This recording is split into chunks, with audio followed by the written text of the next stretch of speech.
Il est curieux de voir comment chaque nuit, l'esprit devient une pièce sombre, où tout est amplifié. Les pensées se déplacent comme de longues ombres, certaines immobiles, d'autres agitées, et d'autres qui semblent attendre que tu fermes les yeux pour se jeter sur toi. Mais ce que personne ne dit, c'est que ces ombres ne viennent pas pour te détruire, elles viennent pour te montrer le désordre que tu as ignoré pendant la journée. Et bien que cela fasse mal de l'admettre, la plupart du temps ce n'est pas la vie qui te vole ton sommeil, c'est toi qui portes des choses qui ne te concernent plus.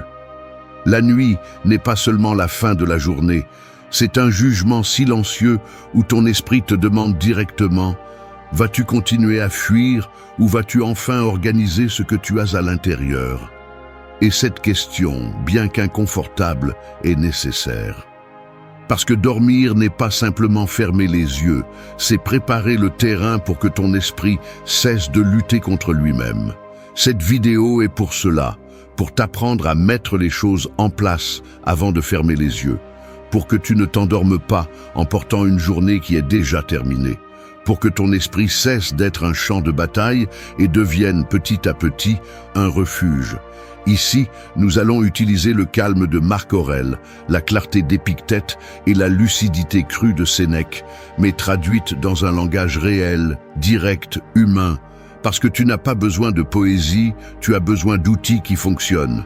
Tu n'es pas ici pour dormir par inertie. Tu es ici pour dormir avec intention, pour entraîner ton esprit à lâcher prise, à respirer, à comprendre, à se transformer, pour que chaque nuit soit un redémarrage, pas une répétition du chaos.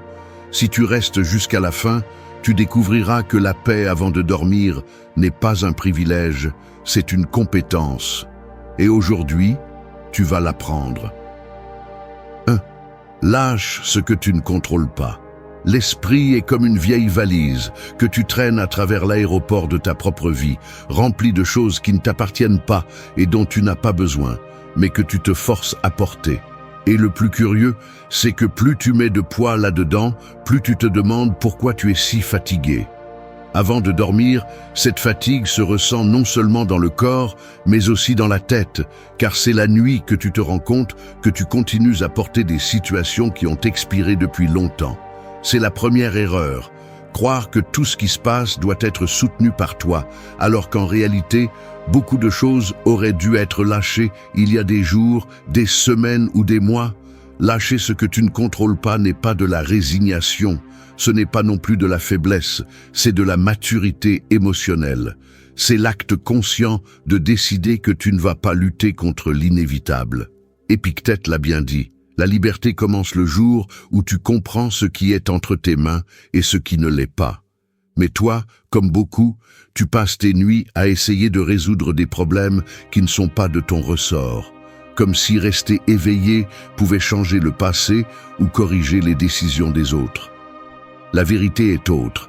S'accrocher à ce que tu ne contrôles pas te vole seulement l'énergie dont tu as besoin pour ce qui dépend de toi. Tu sais très bien ce qui te vide, une conversation qui ne s'est pas terminée comme tu le voulais, une attitude que tu n'as pas comprise, une personne qui n'a pas agi comme tu l'espérais, une erreur que tu ne peux plus modifier. Tu entres dans la nuit en revivant ces moments comme si tu pouvais leur faire une chirurgie mentale. Mais peu importe combien de fois tu le repasses, ça ne va pas changer. Et même en sachant cela, tu continues à tourner en rond dans le même cercle. Ton esprit a besoin de fermeté, pas de pitié. Il a besoin que tu lui parles clairement et que tu lui dises « Ceci n'est pas à moi ». Il a besoin que tu l'éduques. Lâcher ne signifie pas oublier ni être indifférent. Cela signifie arrêter de s'épuiser sur ce que tu ne peux pas bouger. L'esprit comprend ce que tu lui ordonnes avec constance, pas avec des désirs passagers. Si chaque nuit tu continues à retenir des situations qui ne te concernent pas, ton repos sera une lutte plutôt qu'un refuge. Et si tu veux transformer tes nuits en un rituel de calme, c'est la première étape obligatoire, apprendre à lâcher prise. Ne pas négocier, ne pas justifier, ne pas argumenter. Lâcher prise. Marc Aurèle le voyait ainsi. Si quelque chose est hors de ton contrôle, cela ne mérite pas ta souffrance. C'est une règle simple, mais tu ne l'appliques pas. Au lieu de cela, tu t'épuises en te posant des questions sans réponse. Pourquoi a-t-il dit ça? Pourquoi a-t-il fait ça? Qu'est-ce qui se serait passé si j'avais agi différemment? Chacune de ces questions est une pierre de plus dans la valise que tu traînes, et la nuit te force à la porter entière. Le problème n'est pas qu'il y ait des situations qui font mal. Le problème est que tu refuses d'accepter que tu ne peux pas tout contrôler. Et c'est là que la vérité devient agressive. Si tu ne lâches pas ce que tu ne contrôles pas, tu ne trouveras pas de calme, même si tu écoutes sans méditation, même si tu éteins ton téléphone, même si tu mets de la musique douce. Parce que le bruit ne vient pas de l'extérieur, il vient de l'intérieur. C'est ta résistance qui te maintient en guerre. Lâche. Lâche avec intention, lâche avec décision, lâche sans regarder en arrière, non pas parce que tu es fort, mais parce que tu as besoin de te reposer. Lâche parce que l'esprit ne peut pas traiter la clarté si tu l'écrases sous des charges inutiles. Lâche parce que t'accrocher te prend la vie. 2. Retourne à ton calme intérieur. L'esprit est comme une pièce pleine d'interrupteurs allumés en même temps.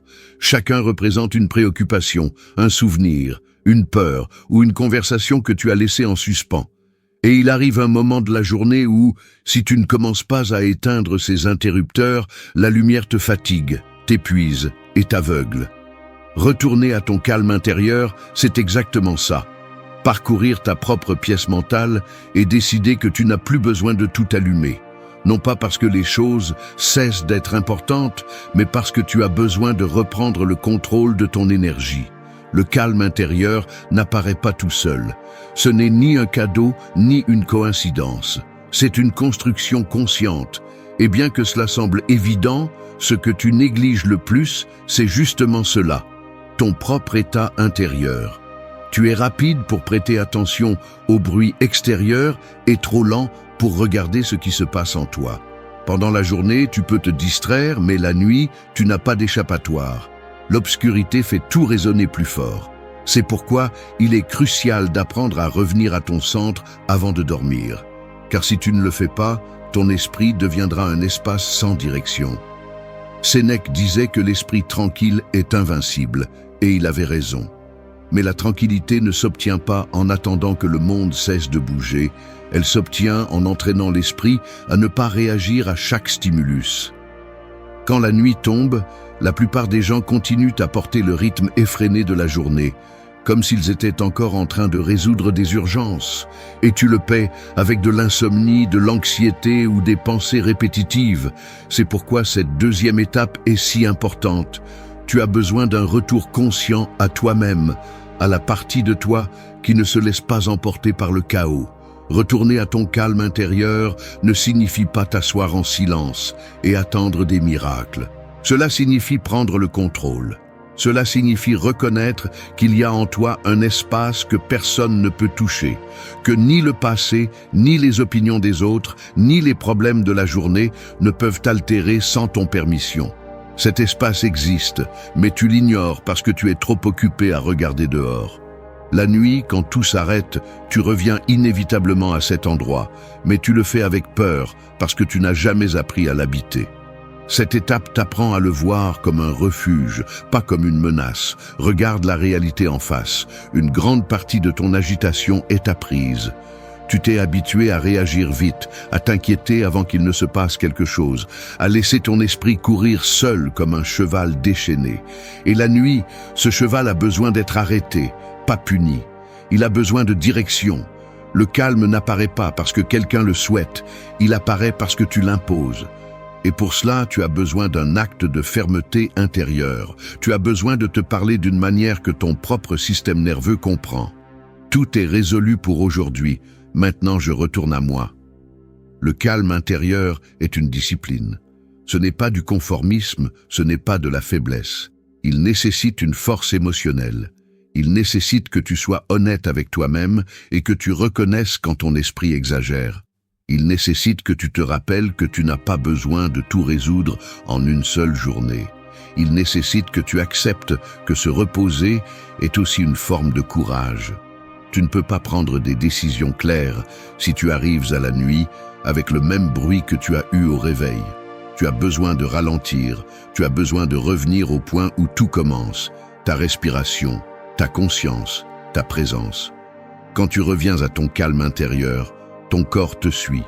La respiration se calme, les épaules tombent, la mâchoire se détend, l'esprit cesse de courir. Tu commences à sentir que tu appartiens à nouveau à ton propre espace. 3. Reste dans le présent. L'esprit se comporte comme un voyageur inquiet qui monte et descend des trains sans s'arrêter à aucune gare. Il saute dans le passé pour te rappeler tes erreurs et revient en courant vers le futur pour semer l'anxiété. Mais il ne reste presque jamais avec toi à l'endroit où tu as le pouvoir, le présent. Et l'ironie est que, plus il voyage, plus il se perd. Quand la nuit tombe, ce voyageur intérieur s'agite encore plus. Il veut revoir ce qui s'est déjà passé et anticiper ce qui n'existe pas encore. C'est pourquoi ce point est vital. Tu dois lui apprendre à rester. Rester dans le présent n'est pas un acte romantique, c'est un acte de survie mentale. Le passé pèse et le futur presse, mais les deux sont des illusions lorsque tu essaies de te reposer.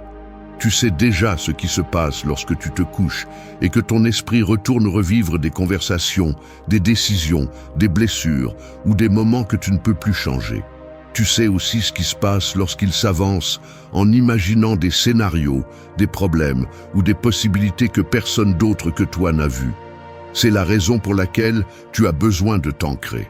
Si tu ne le fais pas, l'esprit continuera à voyager sans contrôle et t'entraînera avec lui.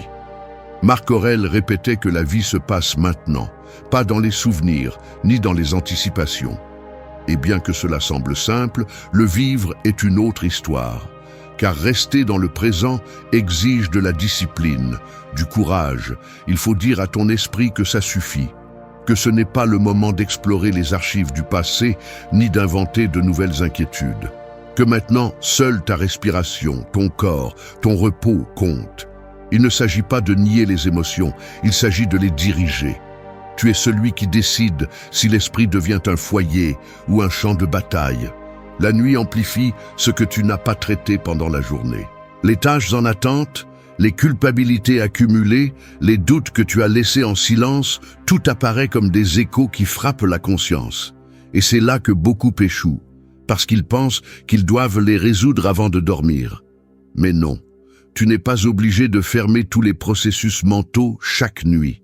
Tu es obligé de prendre soin de toi. Et prendre soin de toi inclut savoir arrêter le bruit intérieur. Rester dans le présent signifie te donner la permission de mettre en pause cette avalanche et de revenir à l'essentiel. Accepter le présent, c'est accepter que ce moment suffit. Tu n'as pas besoin de porter le passé pour en tirer des leçons. Tu n'as pas besoin d'anticiper l'avenir pour te préparer.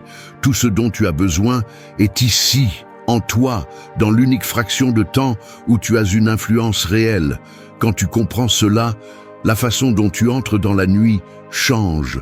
Tu arrêtes de te battre avec des fantômes.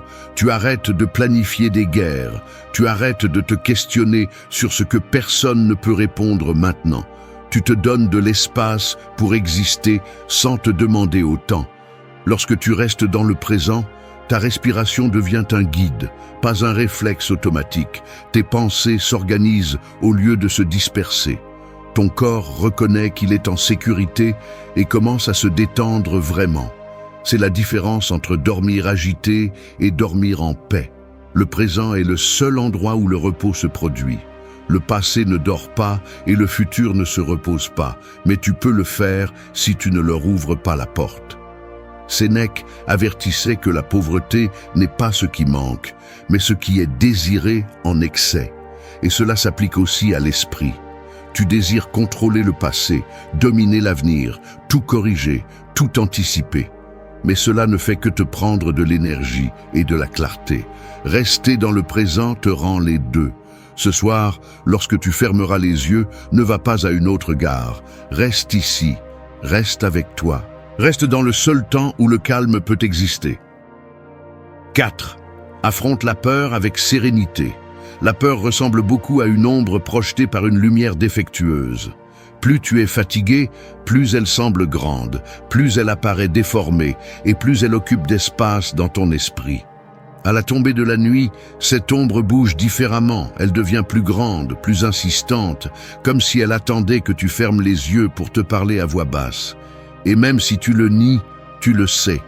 La peur n'est pas aussi forte qu'elle le semble, tu choisis simplement de l'observer quand tu es le plus vulnérable. C'est pourquoi tu as besoin d'apprendre à l'affronter avec sérénité, pas avec panique ou évasion. La peur s'active la nuit parce que le monde extérieur s'éteint, t'obligeant à regarder à l'intérieur. Il n'y a pas d'écran, pas de conversation, pas de bruit pour te distraire. Il ne reste que toi et ce que tu n'as pas encore résolu. C'est ici que la plupart commettent l'erreur d'essayer de s'échapper. Ils allument leur téléphone, cherchent du bruit, cherchent des distractions, cherchent à ne pas ressentir. Mais plus tu fuis, plus ce que tu crains grandit. La sérénité ne se trouve pas en fuyant, elle se trouve en l'affrontant avec un esprit ferme et un cœur stable. Épictète répétait que ce n'est pas ce qui se passe qui t'affecte, mais l'interprétation que tu en fais. La peur fonctionne de la même manière. Elle ne fait pas mal pour ce qu'elle est, elle fait mal pour ce que ton esprit imagine autour d'elle. Quand la nuit tombe, ton imagination a tendance à exagérer, à créer des histoires qui n'existent pas, à gonfler les possibilités négatives. Et toi, sans t'en rendre compte, tu nourris ces histoires comme si elles étaient vraies. Affronter la peur avec sérénité, c'est interrompre ce processus et dire à ton esprit « Nous allons observer cela sans inventer de monstres ». La sérénité n'est pas passivité, ce n'est pas rester immobile en attendant que la peur disparaisse, c'est la présence, c'est la conscience. C'est regarder en face ce qui apparaît en toi sans ajouter de drame ni de fantaisie. C'est un acte de discipline émotionnelle. Quand tu décides d'affronter la peur avec calme, tu la réduis à sa taille réelle. Elle cesse d'être une énorme ombre et redevient ce qu'elle a toujours été. Une pensée, une sensation, une impulsion temporaire. Rien de plus. La plupart des peurs nocturnes ne viennent pas du présent. Elles viennent de souvenirs, de honte, de blessures, d'incertitudes, de situations qui te font encore mal, mais qui ne se produisent plus. Tu interprètes le passé avec les émotions du jour et le résultat est une peur qui semble fraîche, même si elle ne l'est plus. La sérénité te permet de séparer le réel de l'imaginaire. Elle te permet de te demander fermement, est-ce que cela se passe maintenant ou est-ce juste un vieux reflet? En posant cette question, tu lui retires déjà du pouvoir. La sérénité active aussi une vérité importante. Tu n'as pas à tout résoudre ce soir. Tu n'as pas à éliminer chaque peur à la racine. Tu as juste besoin de la regarder sans trembler. Quand tu le fais, ton système nerveux comprend qu'il n'y a pas de danger immédiat et commence à se détendre. Ta respiration se stabilise, ton corps se détend, ta pensée s'organise. Non pas parce que la peur a disparu, mais parce que tu as arrêté de te battre avec elle. Et la peur perd de sa force quand elle ne trouve pas de résistance émotionnelle. Marc Aurèle parlait de l'importance de garder l'esprit imperturbable, même au milieu du chaos. Cette imperturbabilité n'est pas de la froideur ni de la déconnexion, c'est un acte de maîtrise de soi. C'est agir avec clarté, pas avec impulsivité. Quand tu affrontes la peur à partir de cet endroit, tu ne la nies pas, tu la mets sous contrôle. Ce soir, quand cette pensée inconfortable que tu évites tant apparaîtra, ne fuis pas, ne la couvre pas, ne la cache pas, ne la dramatise pas. Respire, reconnais-la, regarde-la telle qu'elle est. 5. Apprécie la simplicité. La gratitude fonctionne comme une sorte de petite lanterne qui, bien qu'elle n'éclaire pas toute la pièce, révèle l'essentiel. Dans ces moments où l'esprit se sent sombre et saturé, cette lanterne semble insuffisante, comme si la simplicité n'avait pas la force de contrer le poids de la journée. Mais le curieux, c'est que lorsque la nuit arrive, vous n'avez pas besoin de projecteurs géants ni de grandes révélations. Vous avez juste besoin de cette lumière modeste qui vous rappelle qu'il y a encore quelque chose de bon qui vous soutient. La plupart des gens négligeant la simplicité parce qu'ils pensent qu'ils ont besoin de grandes choses pour se sentir en paix. Mais l'esprit ne fonctionne pas ainsi. Le repos s'active lorsque vous reconnaissez ce qui fonctionne, ce qui est présent, ce qui vous soutient. Apprécier la simplicité n'est pas du conformisme, c'est de l'intelligence émotionnelle. C'est rappeler à votre cerveau que tout n'était pas chaotique, que tout n'était pas mauvais, que tout n'était pas une perte. C'est équilibrer la balance interne. Pendant la journée, votre esprit enregistre plus ce qui va mal que ce qui va bien, parce qu'il est conçu ainsi. Et si vous ne le corrigez pas avant de dormir, il continuera à fonctionner en mode alerte, comme s'il devait vous protéger même du repos. C'est là qu'intervient ce point. Vous devez lui apprendre à regarder ce qui a de la substance, ce qui est réel, ce qui vous donne de la stabilité. Sénèque disait que celui qui ne sait pas apprécier le peu n'appréciera pas non plus le beaucoup. Ce qu'il voulait dire, en réalité, c'est que l'esprit qui ne reconnaît pas la simplicité est condamné à vivre dans le manque émotionnel, même lorsqu'il a des raisons de se sentir abondant. Quand la nuit arrive, ce manque devient plus visible.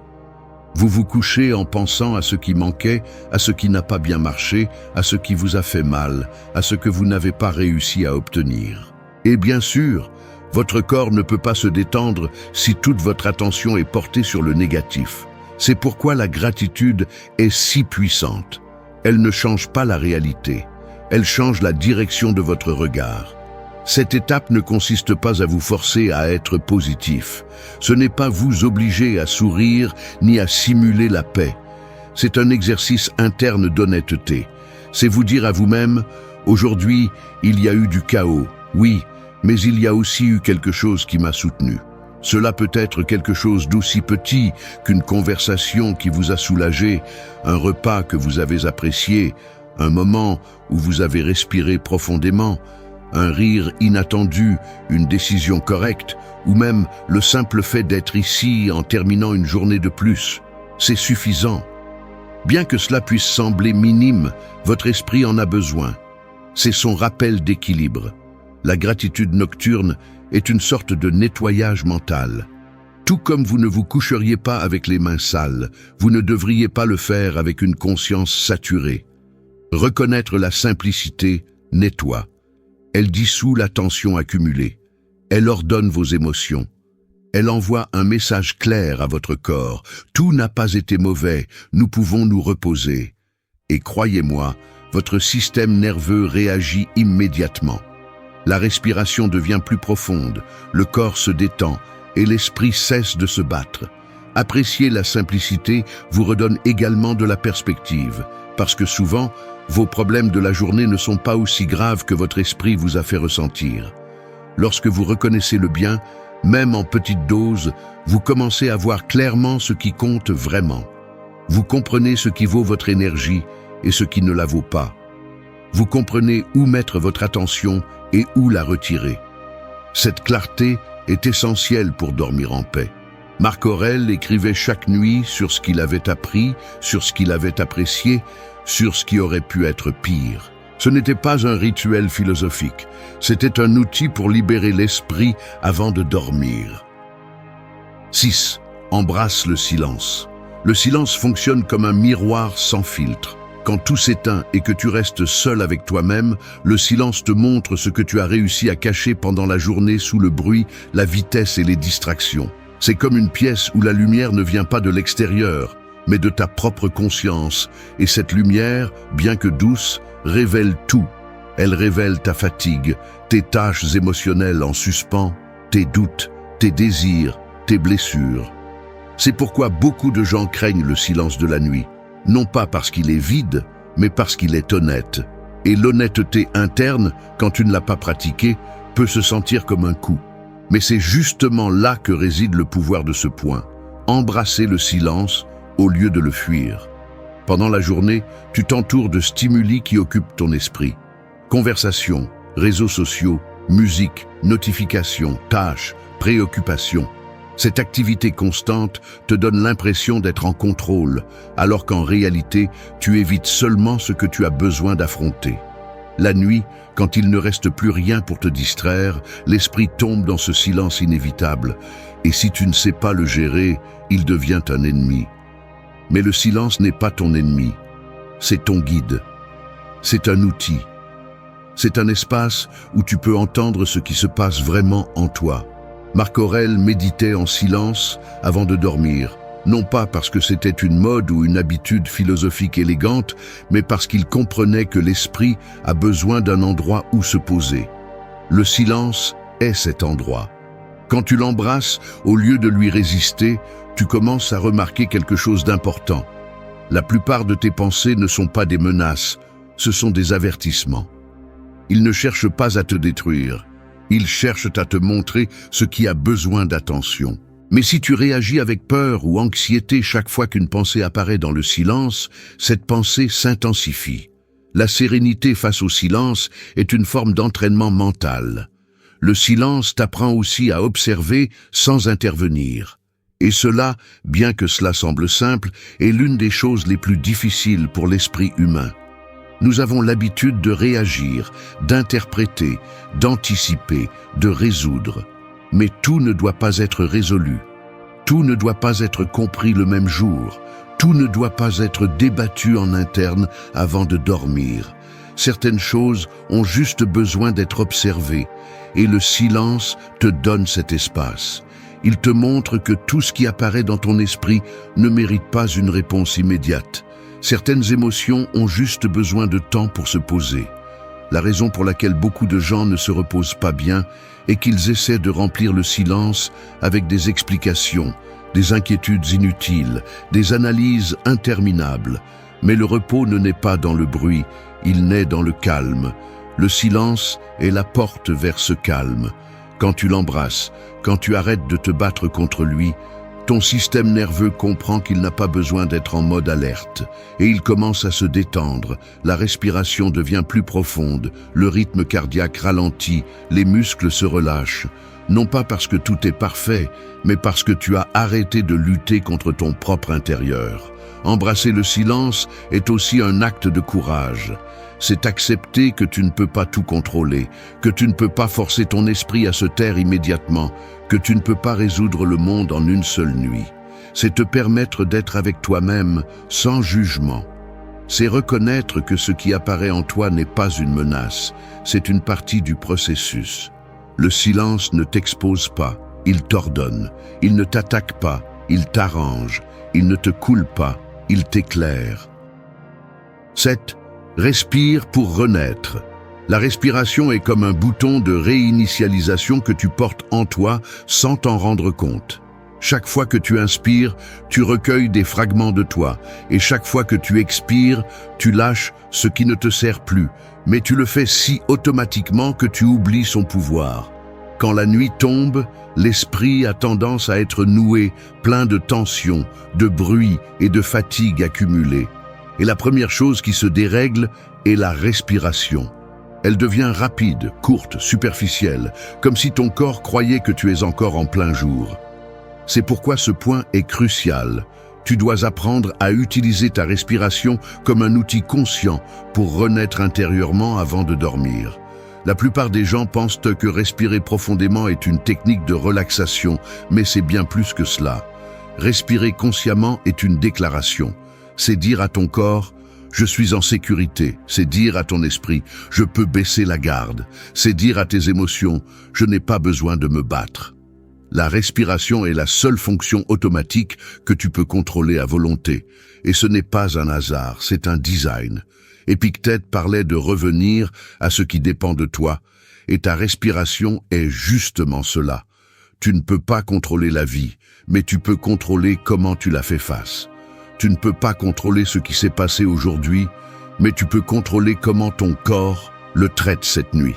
Pendant la journée, tu accumules plus de stress que tu ne le remarques. Des conversations inconfortables, des décisions difficiles, des inquiétudes silencieuses, des situations que tu ne mentionnes pas mais qui t'affectent. Ce stress reste coincé dans ta respiration. C'est pourquoi, quand tu te couches, tu ressens ce poids sur la poitrine, cet esprit accéléré, cette fatigue émotionnelle que tu ne sais pas expliquer. Ce n'est pas de la magie, c'est de la biologie. Ton corps n'a pas compris que la journée est terminée parce que tu ne lui as pas donné le signal. Et ce signal est la respiration profonde, lente et consciente. Respirer pour renaître signifie mettre en pause la guerre interne. Cela signifie interrompre le rythme frénétique que tu traînes. Cela signifie changer le message que tu envoies à ton système nerveux. Une respiration profonde n'est pas seulement de l'air qui entre et sort, c'est un message direct. Nous ne sommes pas en danger, nous pouvons nous reposer. Quand tu apprends à le faire intentionnellement, quelque chose en toi change. L'esprit commence à s'organiser. Les émotions cessent de te frapper avec autant de force et le corps se prépare à entrer dans un état de repos réel. La respiration te ramène aussi au présent, parce qu'il est impossible de respirer consciemment et en même temps d'être coincé dans des pensées du passé ou du futur. La respiration t'oblige à être ici. Elle t'oblige à habiter ton propre corps. Elle t'oblige à ressentir, pas à penser. Et c'est la clé du repos. L'esprit se repose quand le corps lui rappelle qu'il n'y a plus rien à résoudre. Une bonne respiration est plus puissante que n'importe quel mot motivant, parce qu'elle ne change pas seulement tes idées, elle change ta physiologie. Marc Aurèle écrivait que la vie est respiration et présence. Et bien qu'il l'ait dit d'un point de vue philosophique, la science le confirme aujourd'hui. Respirer profondément change ton rythme cardiaque, réduit l'activité dans les zones cérébrales associées à la peur et active le système qui induit le calme. Ce n'est pas une métaphore, c'est un mécanisme réel qui t'aide à renaître émotionnellement chaque nuit. Respirer pour renaître est aussi un acte d'humilité. C'est accepter que tu n'as pas à porter tout en même temps.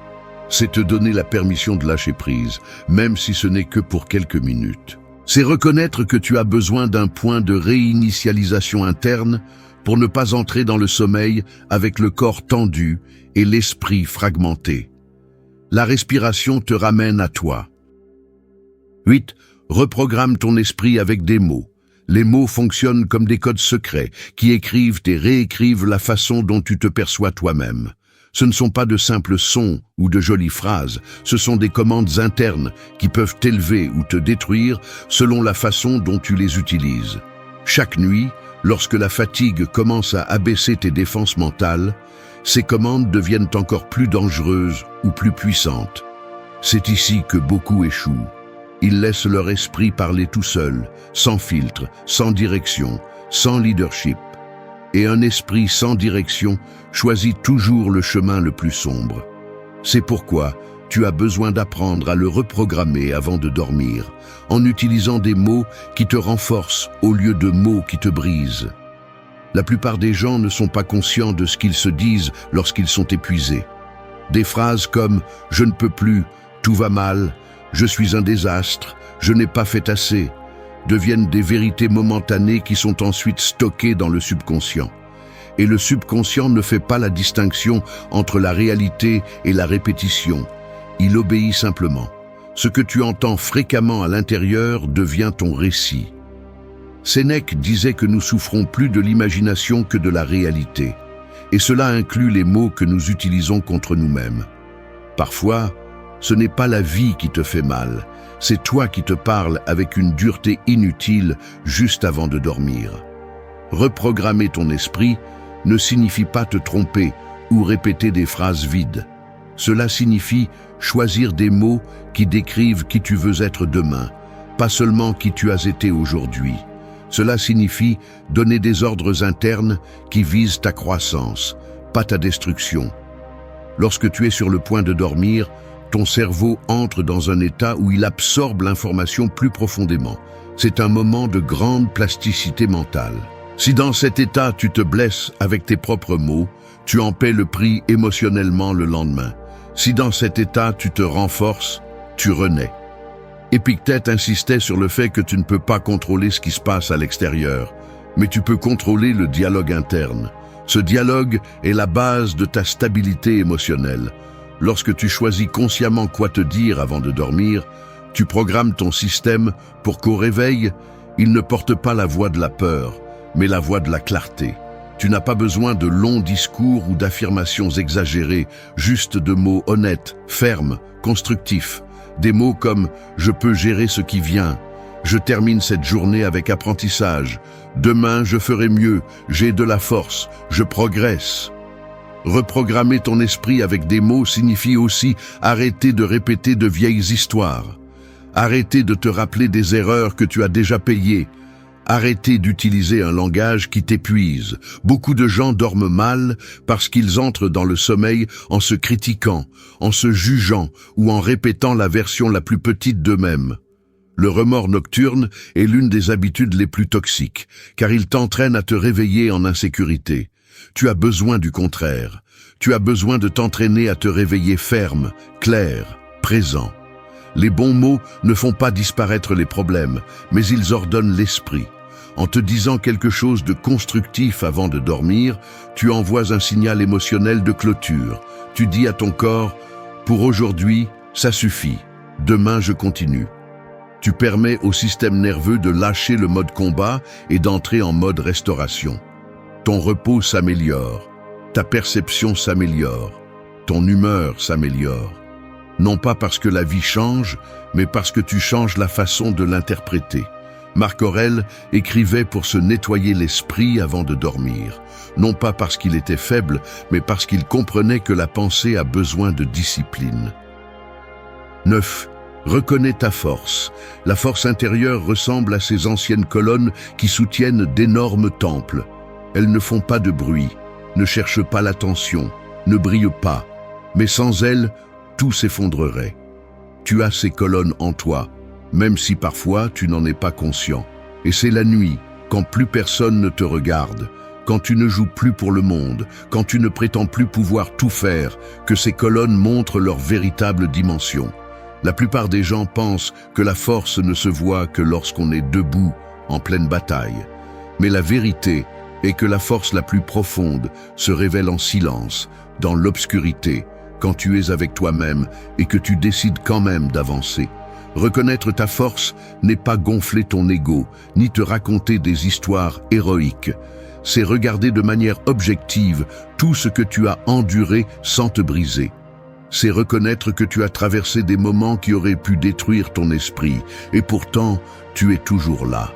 C'est accepter qu'il y a des choses qui t'ont fait mal, qui t'ont marqué, qui t'ont fait chanceler, mais qui ne t'ont pas vaincu. La véritable force ne crie pas, ne se vante pas, ne s'exhibe pas.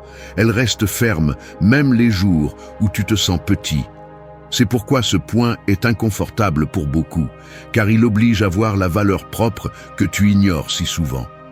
Pendant la journée, tu as tendance à te comparer, à te pousser, à te punir pour ne pas être assez, pour ne pas avancer plus vite, pour te sentir mal, pour ne pas tout comprendre.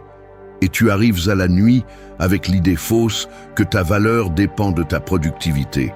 Mais la force ne se mesure pas à ce que tu accomplis, mais à ce que tu résistes, à ce que tu apprends, à ce que tu guéris, à la façon dont tu te reconstruis.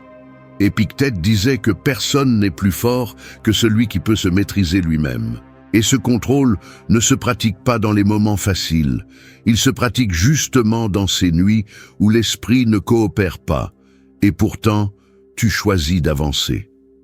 Reconnaître ta force implique aussi d'accepter ta vulnérabilité.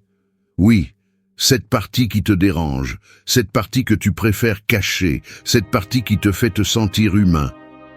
La force n'est pas rigidité, c'est flexibilité émotionnelle.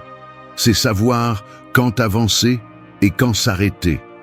C'est comprendre que ressentir de la peur ne signifie pas que tu es faible. C'est accepter que la fatigue ne diminue pas ta valeur. La véritable force est résistante, pas parfaite, et tu en as plus que tu ne le penses. Beaucoup de nuits, tu ne dors pas bien parce que ton dialogue intérieur est cruel. Tu te dis que tu n'en fais pas assez, que tu es en retard, que tu n'es pas assez fort. Mais si tu arrêtais ce bruit pour un moment et regardais ta vie avec objectivité, tu verrais quelque chose que tu passes toujours à côté. Tu as survécu à des choses que d'autres n'auraient pas supportées. Tu as porté de lourdes responsabilités sans savoir comment. Tu as fait face à des pertes, des changements, des déceptions, des confusions, des peurs que tu n'as pas racontées, des douleurs que personne ne connaît. Et pourtant, tu continues d'essayer chaque jour. C'est ça la force, que tu le veuilles ou non.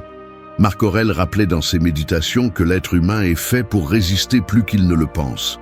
Et tu en es la preuve. Mais tu as besoin de te le rappeler. Tu as besoin de le voir. Tu as besoin d'arrêter de minimiser ton parcours. Reconnaître ta force n'est pas pour te vanter, c'est pour te reposer. Oui, te reposer. Parce que le repos n'arrive que lorsque tu te permets de voir que tu n'es pas un échec ambulant, mais quelqu'un qui avance même lorsque la vie devient lourde. Ce soir, au lieu de répéter tes défauts, reconnais ce que tu as surmonté. Ne te mens pas, n'exagère pas, mais sois juste avec toi-même. Regarde ton histoire avec respect, pas avec honte. Reconnaître ta force ne te rend pas arrogant, cela te rend conscient. 10. Crée ton rituel nocturne. Le repos ressemble à une porte qui ne s'ouvre pas simplement parce que tu veux la traverser, mais parce que tu utilises la bonne clé. Et cette clé n'est pas la chance, ni la fatigue, ni le désir de dormir. C'est ton rituel.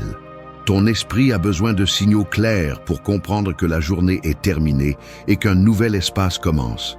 Si tu ne les lui donnes pas, il continuera à fonctionner comme si tu avais encore des responsabilités à assumer. C'est pourquoi tant de personnes se couchent épuisées mais ne parviennent pas à se reposer, parce qu'il n'existe pas de pont entre leur jour et leur nuit.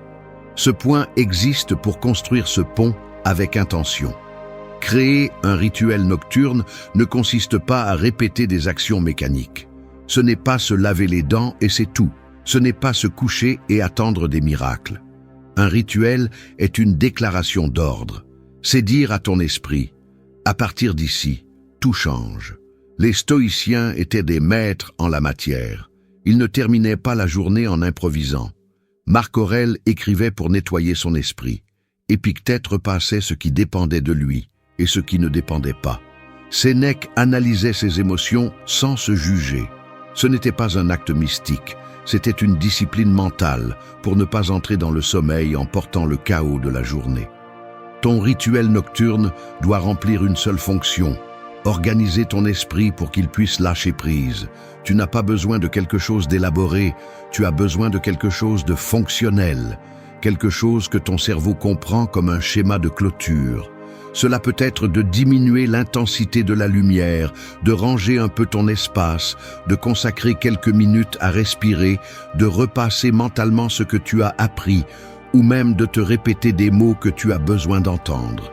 La clé n'est pas ce que tu fais, mais comment tu le fais, avec présence, avec intention, avec fermeté. Pense à cela. L'esprit fonctionne par association.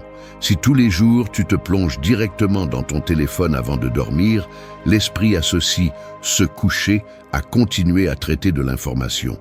Si tous les jours tu te couches avec la tête pleine de bruit, il associe nuit à lutte interne. Et si tous les jours tu arrives à la fin de la journée sans transition mentale, ton corps ne sait pas quand se déconnecter. C'est pourquoi tu as besoin d'un rituel. C'est ta façon d'enseigner à ton système nerveux qu'il n'est plus temps de courir, mais de se reposer. La nuit n'est pas conçue pour que tu continues à penser à ce que tu n'as pas fait ou à ce qui te manque. Elle est conçue pour te réparer. Mais la réparation ne commence que si tu lui donnes la permission. Le rituel nocturne est cette permission.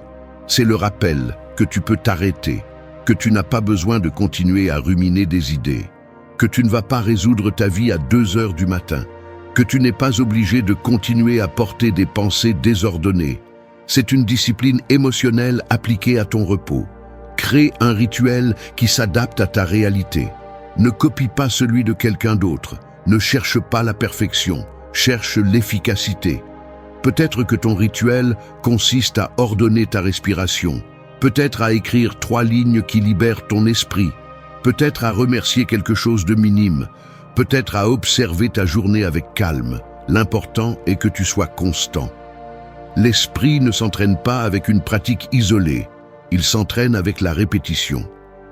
Lorsque tu construis un rituel nocturne solide, quelque chose de profond commence à changer. Tes nuits cessent de se sentir lourdes. Ton corps entre plus rapidement en repos.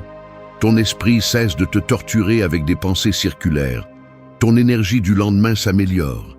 Et plus important encore, tu commences à sentir que tu n'es pas l'esclave de ton propre esprit. Tu es celui qui dirige le processus. Sénèque disait que la vie est plus légère lorsqu'elle est divisée en parties gérables. Ta nuit est une de ces parties. Donne-lui forme, donne-lui intention, donne-lui ordre. 11. Libère le poids de la journée. La journée s'accumule sur toi comme si tu portais un sac à dos invisible qui se remplit peu à peu avec chaque pensée, chaque tension, chaque conversation, chaque charge émotionnelle que tu n'as pas réussi à lâcher à temps.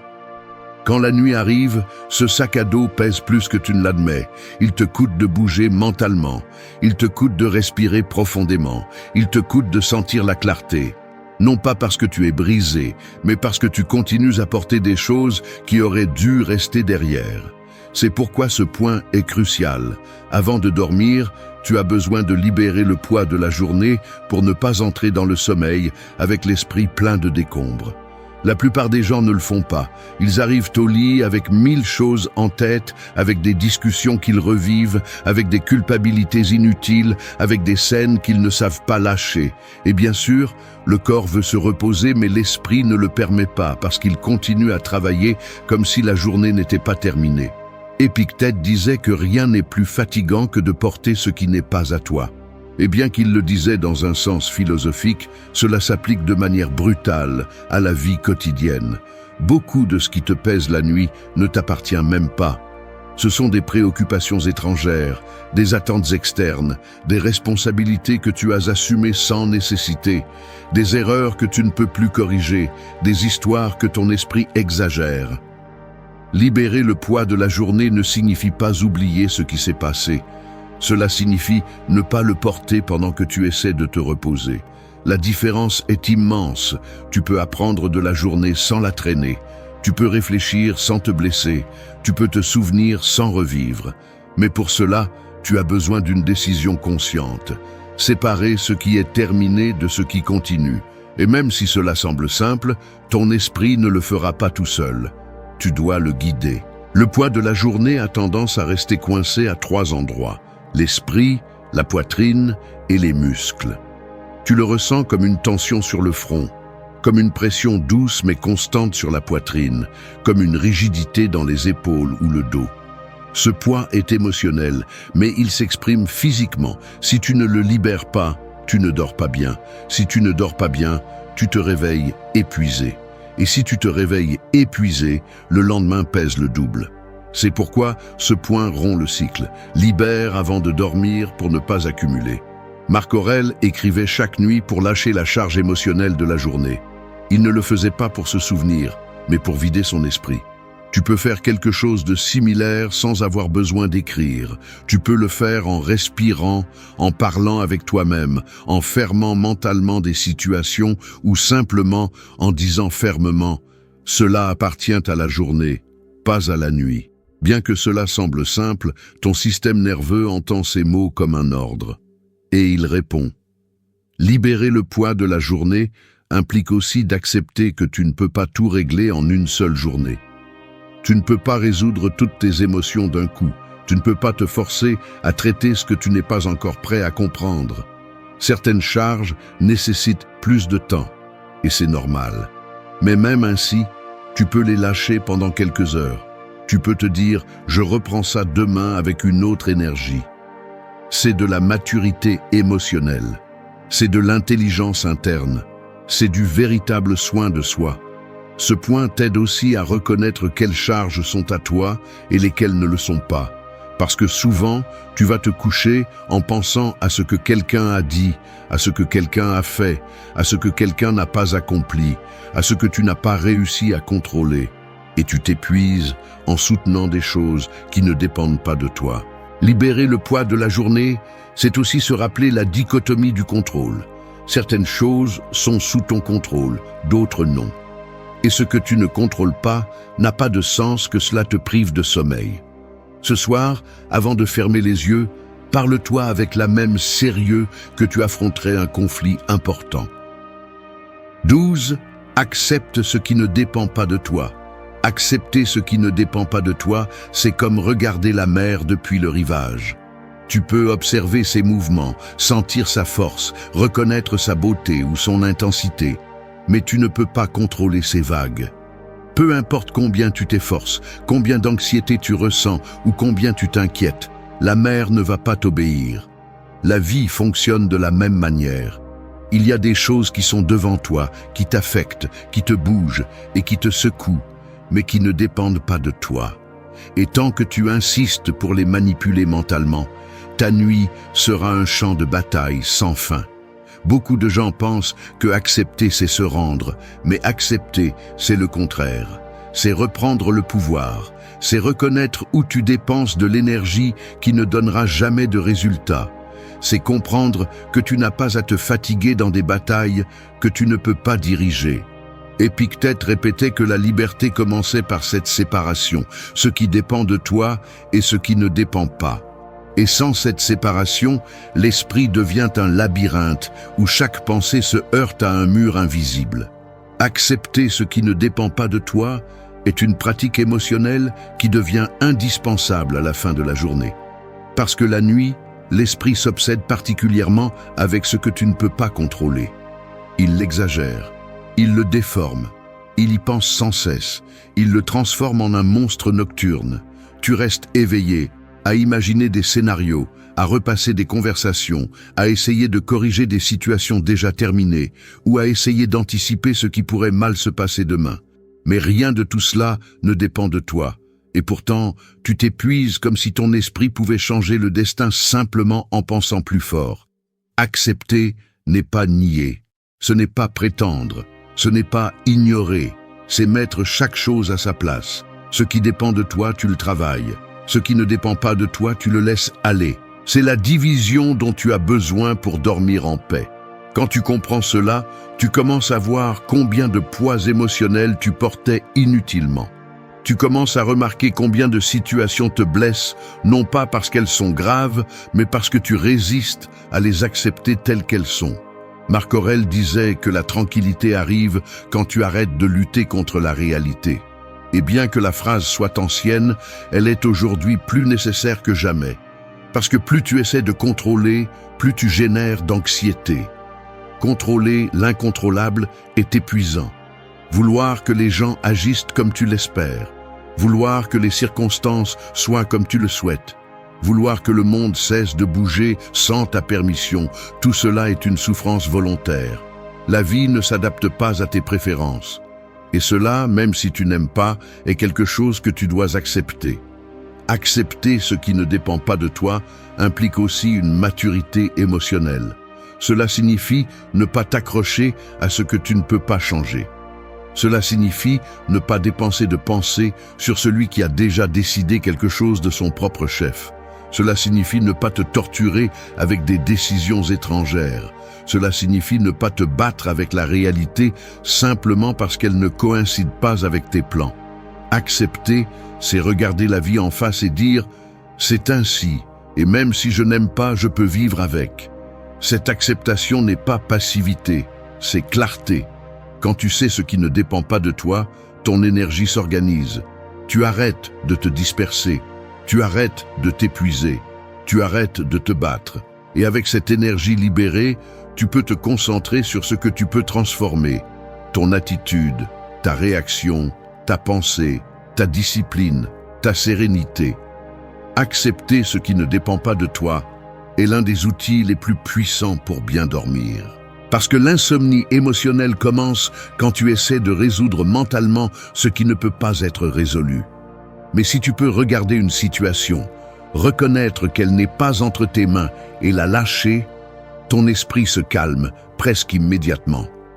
Le corps répond. La respiration change. 13. Observe tes pensées. Les pensées sont comme des voitures circulant sur une autoroute immense. Certaines avancent rapidement, d'autres lentement. D'autres semblent hors de contrôle. Mais tu n'es pas la voiture. Tu es la personne qui se tient sur un pont en regardant comment elle passe. Le problème commence lorsque tu oublies cette différence et que tu montes dans chaque voiture qui apparaît, même celles qui vont directement vers le chaos. La nuit, cette autoroute se remplit plus que jamais. L'esprit, fatigué, perd ses filtres et laisse passer des idées que tu as ignorées pendant la journée. Et si tu n'apprends pas à observer tes pensées sans les transformer en ton identité, la nuit t'entraînera comme un trafic mental interminable. Observer ne signifie pas analyser. Cela ne signifie pas débattre, cela ne signifie pas se battre, cela signifie regarder, voir passer l'idée sans l'attraper. Sénèque disait que l'esprit souffre plus de ce qu'il imagine que de ce qui se passe réellement, et cela se remarque de manière brutale à la fin de la journée. Tu te couches et une petite pensée, presque insignifiante, apparaît. Mais si tu t'y accroches, elle grandit, se tord, se déforme, devient de l'anxiété et tu ne sais même pas comment cela s'est produit. Ce n'était pas de la magie, c'était de l'identification. Tu as pris une pensée comme si c'était une vérité. Observer tes pensées avant de dormir est une compétence qui peut changer la façon dont tu te reposes. Lorsque tu apprends à regarder ce qui apparaît sans réagir, l'esprit s'organise tout seul. Les idées qui n'ont pas de sens perdent de leur force. Les souvenirs cessent de faire autant mal. Les inquiétudes s'affaiblissent. L'esprit a besoin de distance pour bien fonctionner. Mais tu la lui refuses chaque fois que tu t'accroches à une pensée qui ne cherchait qu'à passer. La plupart des pensées nocturnes ne sont pas utiles. Ce sont des décharges émotionnelles de la journée, des restes mentaux qui flottent, des échos de conversation, des interprétations exagérées, des peurs anticipées. Si tu les observes comme telles, ils se diluent. Si tu les prends comme des avertissements ou des signes, ils grandissent. La différence dépend de ta capacité à ne pas réagir immédiatement. Observer est une discipline, pas une passivité. Épictète parlait du pouvoir de différencier ce que nous pensons de ce que nous sommes. Tes pensées ne sont pas des commandements, ce sont des suggestions. Ce ne sont pas des faits, ce sont des interprétations. Ce ne sont pas des menaces, ce sont des projections. L'esprit produit des pensées tout comme les poumons produisent de l'air, continuellement. Si tu te bats avec chacune d'elles, tu finis épuisé. Si tu les observes, la nuit devient plus légère. Observer tes pensées implique également de reconnaître tes schémas. Par exemple, il y a des pensées qui reviennent chaque nuit, presque identiques. Ce schéma n'apparaît pas pour te tourmenter. Il apparaît pour t'enseigner où tu as une blessure que tu n'as pas encore soignée. Les observer sans fuir te permet de mieux te comprendre. Non pas à partir du drame, mais à partir de la conscience. L'observation réduit également l'anxiété. Beaucoup d'anxiété nocturne naît parce que tu confonds la pensée avec la réalité. Une pensée négative apparaît et ton corps réagit comme si elle était vraie. Le cœur s'accélère, la respiration change, l'esprit se resserre. Mais si tu observes cette pensée calmement, sans la juger ni la suivre, cette réaction diminue. Ton corps apprend qu'il ne doit pas activer le mode d'urgence pour des idées éparpillées. Marc Aurèle pratiquait cela toutes les nuits. Il répétait mentalement qu'une pensée n'est que cela. Une pensée. Rien de plus. Ce n'est pas une condamnation, ce n'est pas une prophétie, ce n'est pas une sentence. Quand tu comprends cela, ton pouvoir interne augmente immédiatement. L'esprit cesse de te contrôler et commence à t'obéir. 14. Concentre ton énergie sur l'essentiel. L'énergie mentale est comme la lumière d'une lampe de poche dans l'obscurité. Si tu la pointes dans toutes les directions en même temps, elle n'éclaire rien. Mais si tu la diriges vers un point spécifique, elle révèle des détails qui semblaient auparavant invisibles. Ton esprit fonctionne de la même manière. Pendant la journée, tu dépenses de l'énergie dans 1000 directions, répondant à des stimuli, résolvant des problèmes, réagissant à ce qui se passe. Mais la nuit, tu as besoin de cette lampe de poche concentrée. Tu as besoin de donner à ton esprit un seul chemin, pas 20. Sinon, tu restes dispersé, inquiet, épuisé. Et un corps épuisé peut dormir, mais un esprit dispersé ne le peut pas. Concentrer ton énergie sur l'essentiel ne signifie pas ignorer tes responsabilités ni éviter tes émotions. C'est prioriser. C'est reconnaître que tout ne mérite pas ton attention, que tout n'a pas le même poids, que tout ne doit pas entrer avec toi à la fin de la journée. L'anxiété nocturne survient parce que ton esprit continue d'essayer de traiter des choses sans importance. De petites erreurs, des commentaires insignifiants, des détails qui ne changent pas ta vie. Mais tu les amplifies, les répètes, les analyses comme s'ils étaient vitaux. Et dans ce processus, tu épuises ton énergie émotionnelle. Sénèque disait que nous gaspillons plus de temps que nous n'en perdons, et cela s'applique aussi à l'énergie interne.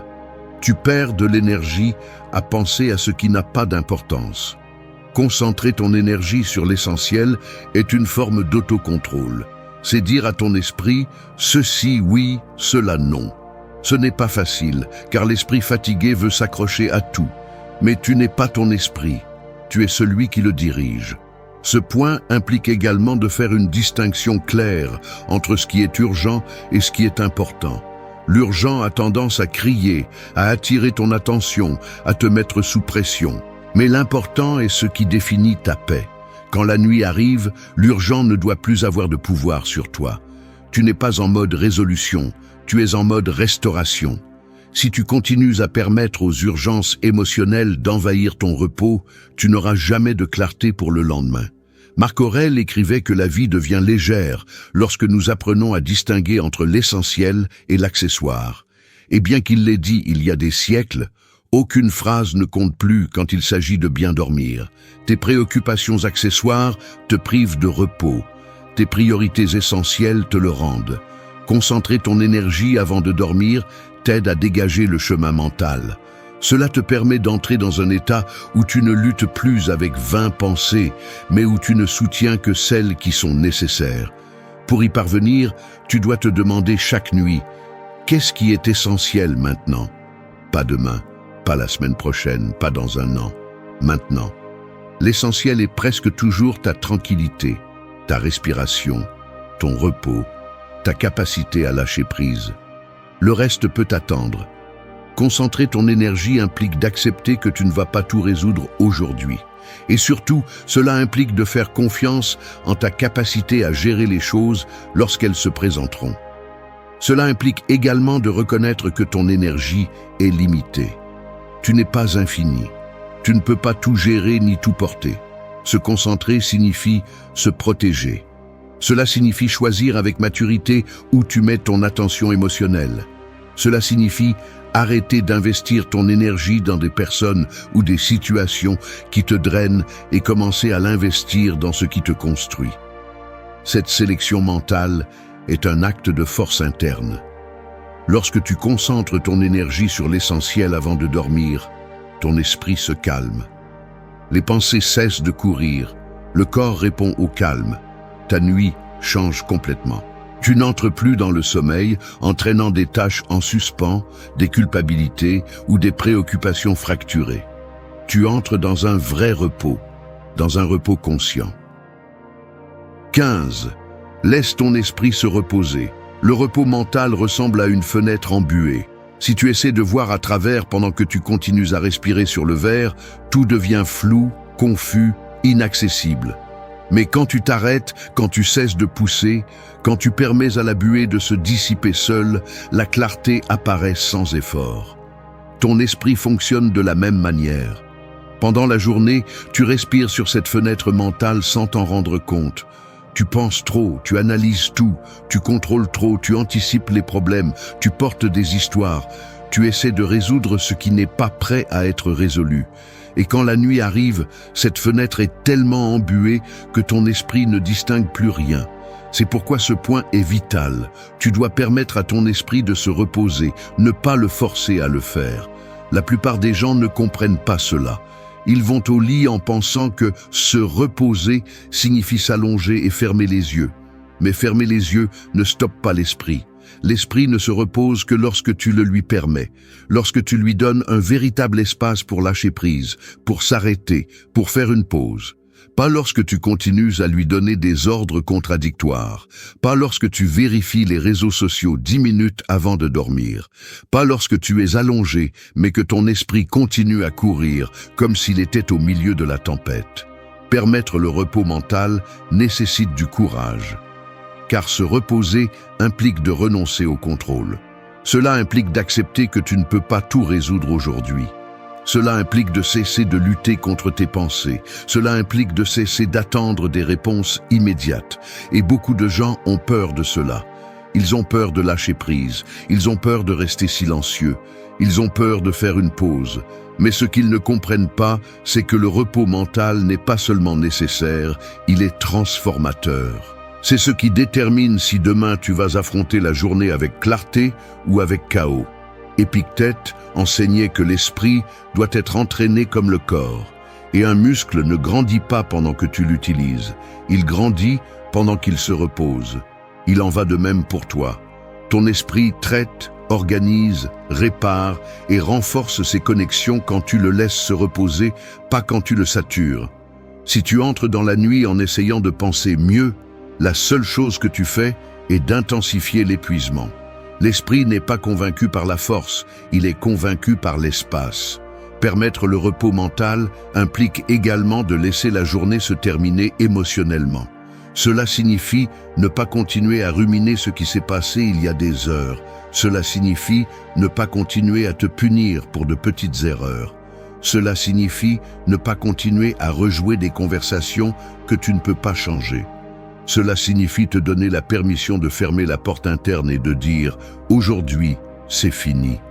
Cette fermeture émotionnelle est ce qui active le véritable repos. Parce que tant que tu continues à insister pour penser, ton esprit continuera à insister pour rester alerte. Marc Aurèle répétait que la vie est faite d'instants, et chaque instant a sa fonction. Le jour est fait pour agir, mais la nuit est faite pour lâcher prise. Si tu les mélanges, tu perds les deux. Tu agis mal parce que tu as mal reposé.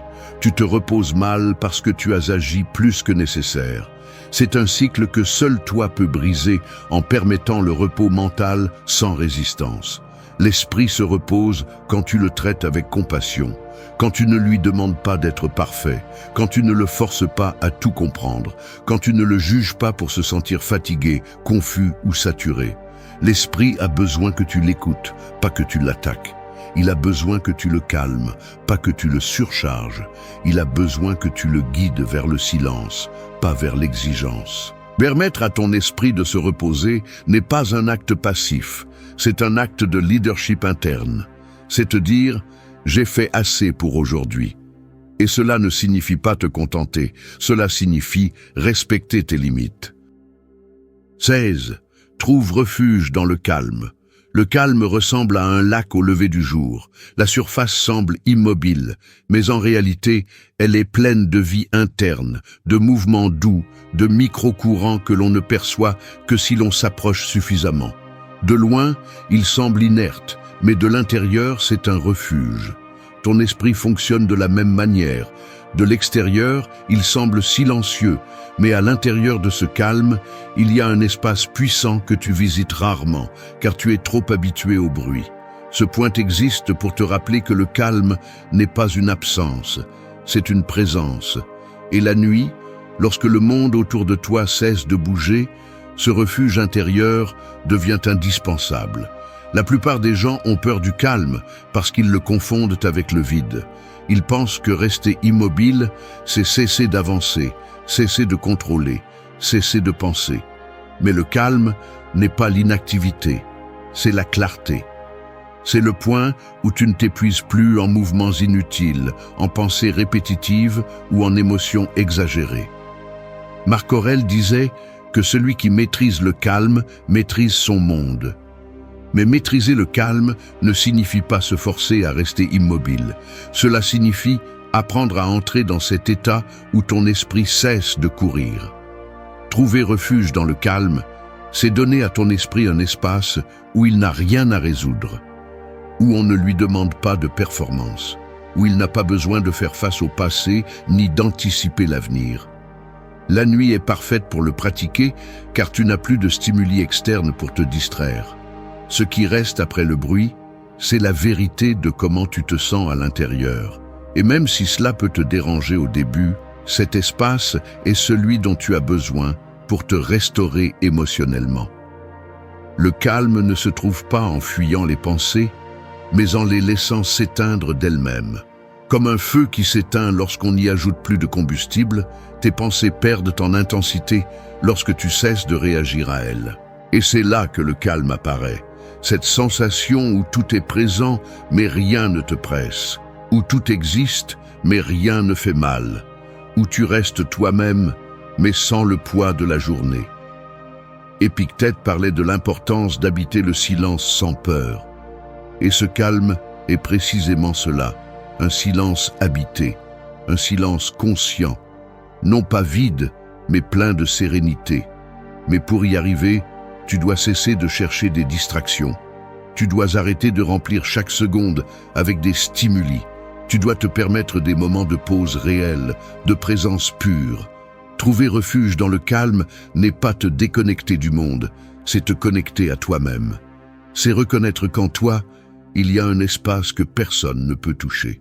Un espace qui reste intact même lorsque tout autour de toi est en désordre.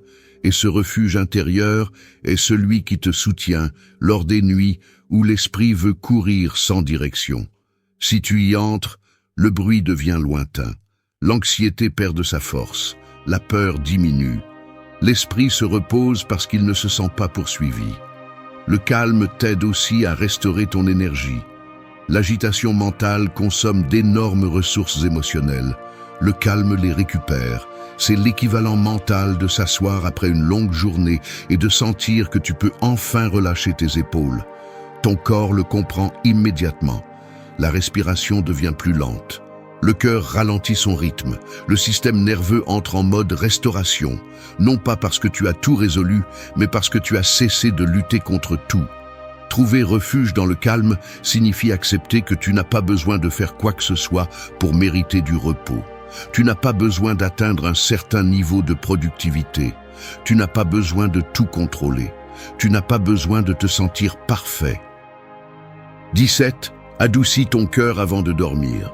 Le cœur émotionnel ressemble à une corde tendue tout au long de la journée. Chaque interaction, chaque malentendu, chaque pression, chaque attente l'étire un peu plus. Et si tu ne relâches pas cette corde avant de dormir, elle finit par s'user. L'esprit peut résister à certaines pensées, mais le cœur ne tolère pas autant de tensions accumulées. C'est pourquoi ce point est si essentiel. Adoucir ton cœur avant de dormir est une façon de protéger ta paix, ton repos et ton équilibre émotionnel. Beaucoup de personnes essaient de dormir avec le cœur endurci.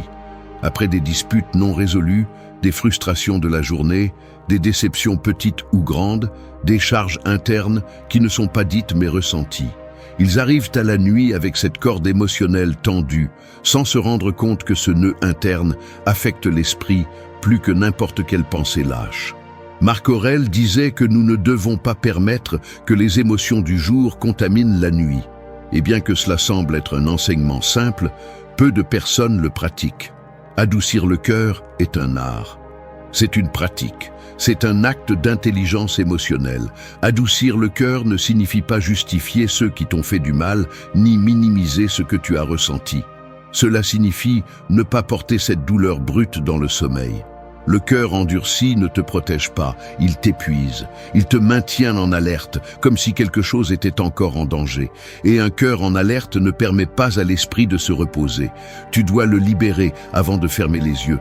Ne pas pardonner si tu ne veux pas le faire encore, ne pas oublier si tu n'es pas prêt. Juste lâcher la dureté, juste relâcher cette corde qui te tire vers l'intérieur. Pendant la journée, tu as accumulé des émotions que tu n'as peut-être pas exprimées, des petits désagréments, des commentaires qui ont fait mal, des moments qui t'ont fait te sentir moins, des attentes non remplies, des insécurités qui ont été réactivées. Tout cela laisse des marques internes, et bien que le corps se fatigue, le cœur se tend. Si tu n'adoucis pas cette tension, le repos devient superficiel. L'esprit dort, mais le cœur non. Et au réveil, tu ressens une fatigue émotionnelle que tu ne comprends pas tout à fait, mais qui naît exactement là, de ne pas avoir adouci ce que tu ressentais. Épictète parlait de nettoyer l'âme à la fin de la journée. Et ce nettoyage ne concerne pas seulement les pensées, mais aussi les émotions. Adoucir ton cœur, c'est reconnaître ce que tu as ressenti sans te punir pour cela. C'est accepter tes émotions sans les étiqueter comme bonnes ou mauvaises. C'est te permettre d'être humain sans te juger. Si quelque chose t'a fait mal, reconnais-le. Si quelqu'un t'a déçu, accepte-le. Si tu t'es laissé tomber dans quelque chose, observe-le avec compassion. Parce que ce que tu résistes émotionnellement s'intensifie la nuit. Adoucir ton cœur signifie aussi apporter de la gentillesse envers toi, pas envers le monde, pas envers les autres, envers toi. Souvent, tu es dur avec toi-même sans t'en rendre compte. Tu te demandes trop, tu te juges sévèrement, tu te mets la pression même quand tu es fatigué. Et tout cela endurcit le cœur. Pour l'adoucir, tu as besoin de te parler avec humanité. Tu as besoin de te rappeler que tu mérites du repos, tu mérites de la tranquillité, tu mérites de lâcher prise pendant quelques heures. Ce point t'apprend aussi à ne pas entrer dans le sommeil avec du ressentiment. Le ressentiment est un fardeau qui brûle lentement. Tu n'as pas à tout pardonner ce soir, mais tu peux arrêter de le porter pour l'instant. Tu peux te dire, demain, je continue à traiter cela, mais ce soir, je me donne la paix. C'est adoucir. C'est la maturité émotionnelle. C'est le véritable soin de soi. La douceur n'est pas une faiblesse, c'est de l'intelligence, c'est de l'équilibre. C'est savoir quand la fermeté a fait son travail et quand la tendresse interne doit prendre le contrôle. Le cœur doux repose mieux. 18. Trouve la clarté en respirant. La clarté mentale ressemble à un verre embué après une tempête. Peu importe combien tu essaies de voir à travers, tant que tu continues à respirer l'anxiété, le verre restera opaque. Mais il suffit d'un changement dans ta respiration pour que cette buée commence à disparaître. La clarté n'arrive pas en pensant plus, elle arrive en respirant mieux. L'esprit s'éclaire lorsque la respiration devient un pont vers l'intérieur, pas un reflet automatique de ta tension accumulée. Et c'est pourquoi ce point est si important. La clarté que tu cherches dans 1000 pensées peut être cachée dans une seule respiration consciente. Pendant la journée, tu respires de manière rapide, superficielle, désordonnée. Le stress accélère ta respiration, la hâte la raccourcit, la frustration la hache, la pression l'agite. Tu ne t'en rends pas compte, mais chaque émotion prend le contrôle de ton air. Et quand la nuit arrive, ton esprit reste pris dans cette mécanique épuisante. Tu essaies de penser calmement, mais ton corps croit encore qu'il est en état d'alerte. Tu essaies de te détendre, mais ta respiration dit le contraire à ton système nerveux. C'est là que surgissent la confusion, l'anxiété, l'insomnie. Non pas parce que tu penses mal, mais parce que tu respires comme si tu étais encore au milieu du chaos. Épictète enseignait que l'esprit doit accompagner le corps, pas le contredire. Et la respiration est le langage secret de cette connexion. Si tu respires lentement, profondément et consciemment, ton esprit reçoit le message « Nous sommes en sécurité ». Et dans la sécurité apparaît la clarté. Ce n'est pas de la magie, c'est de la physiologie. Ton cerveau a besoin d'oxygène pour ordonner les pensées, pour réguler les émotions, pour diminuer le bruit interne. Quand tu respires consciemment, le corps se calme et l'esprit peut enfin organiser ce qui était dispersé. Trouver la clarté en respirant nécessite aussi de l'honnêteté. Parce que tu ne peux pas bien respirer si tu continues à retenir des émotions qui te tendent de l'intérieur. Tu as besoin de te donner la permission. Tu as besoin de relâcher la mâchoire, de détendre les épaules, de sentir ta poitrine se dilater sans peur. Tu as besoin de comprendre que ta respiration n'est pas seulement de l'air qui entre et sort, c'est une façon d'ouvrir de l'espace mental. La clarté n'apparaît pas lorsque tu ordonnes tes idées, elle apparaît lorsque tu ouvres de l'espace pour que les idées s'ordonnent d'elles-mêmes. Marc Aurèle méditait en se concentrant uniquement sur sa respiration, non pas parce qu'il voulait échapper au monde, mais parce qu'il comprenait qu'à l'intérieur de chaque inhalation, il y a un rappel profond. Tu es vivant maintenant, pas dans le passé qui te poursuit, ni dans le futur qui t'inquiète. Chaque respiration consciente te ramène au présent, et le présent est le seul endroit où la clarté existe. La confusion nocturne naît de la dispersion. Tu vas te coucher en pensant à des problèmes, des souvenirs, des conversations, des peurs et des possibilités. Ton esprit saute d'une chose à l'autre sans contrôle. Tu essaies de l'arrêter avec de la logique, mais la logique ne peut pas vaincre un esprit surchargé. La respiration peut, parce qu'elle régule ton système nerveux, parce qu'elle baisse le volume de ce qui t'agite, parce qu'elle te rend le contrôle interne sans épuisement. Respirer pour trouver la clarté est un acte de simplification. C'est enlever le pouvoir à ce qui t'a saturé pendant la journée. C'est arrêter de chercher des solutions dans le bruit et commencer à les chercher dans le calme. Quand tu respires profondément, la pensée circulaire se brise. L'inquiétude perd de sa force. L'imagination cesse d'exagérer. L'esprit se calme.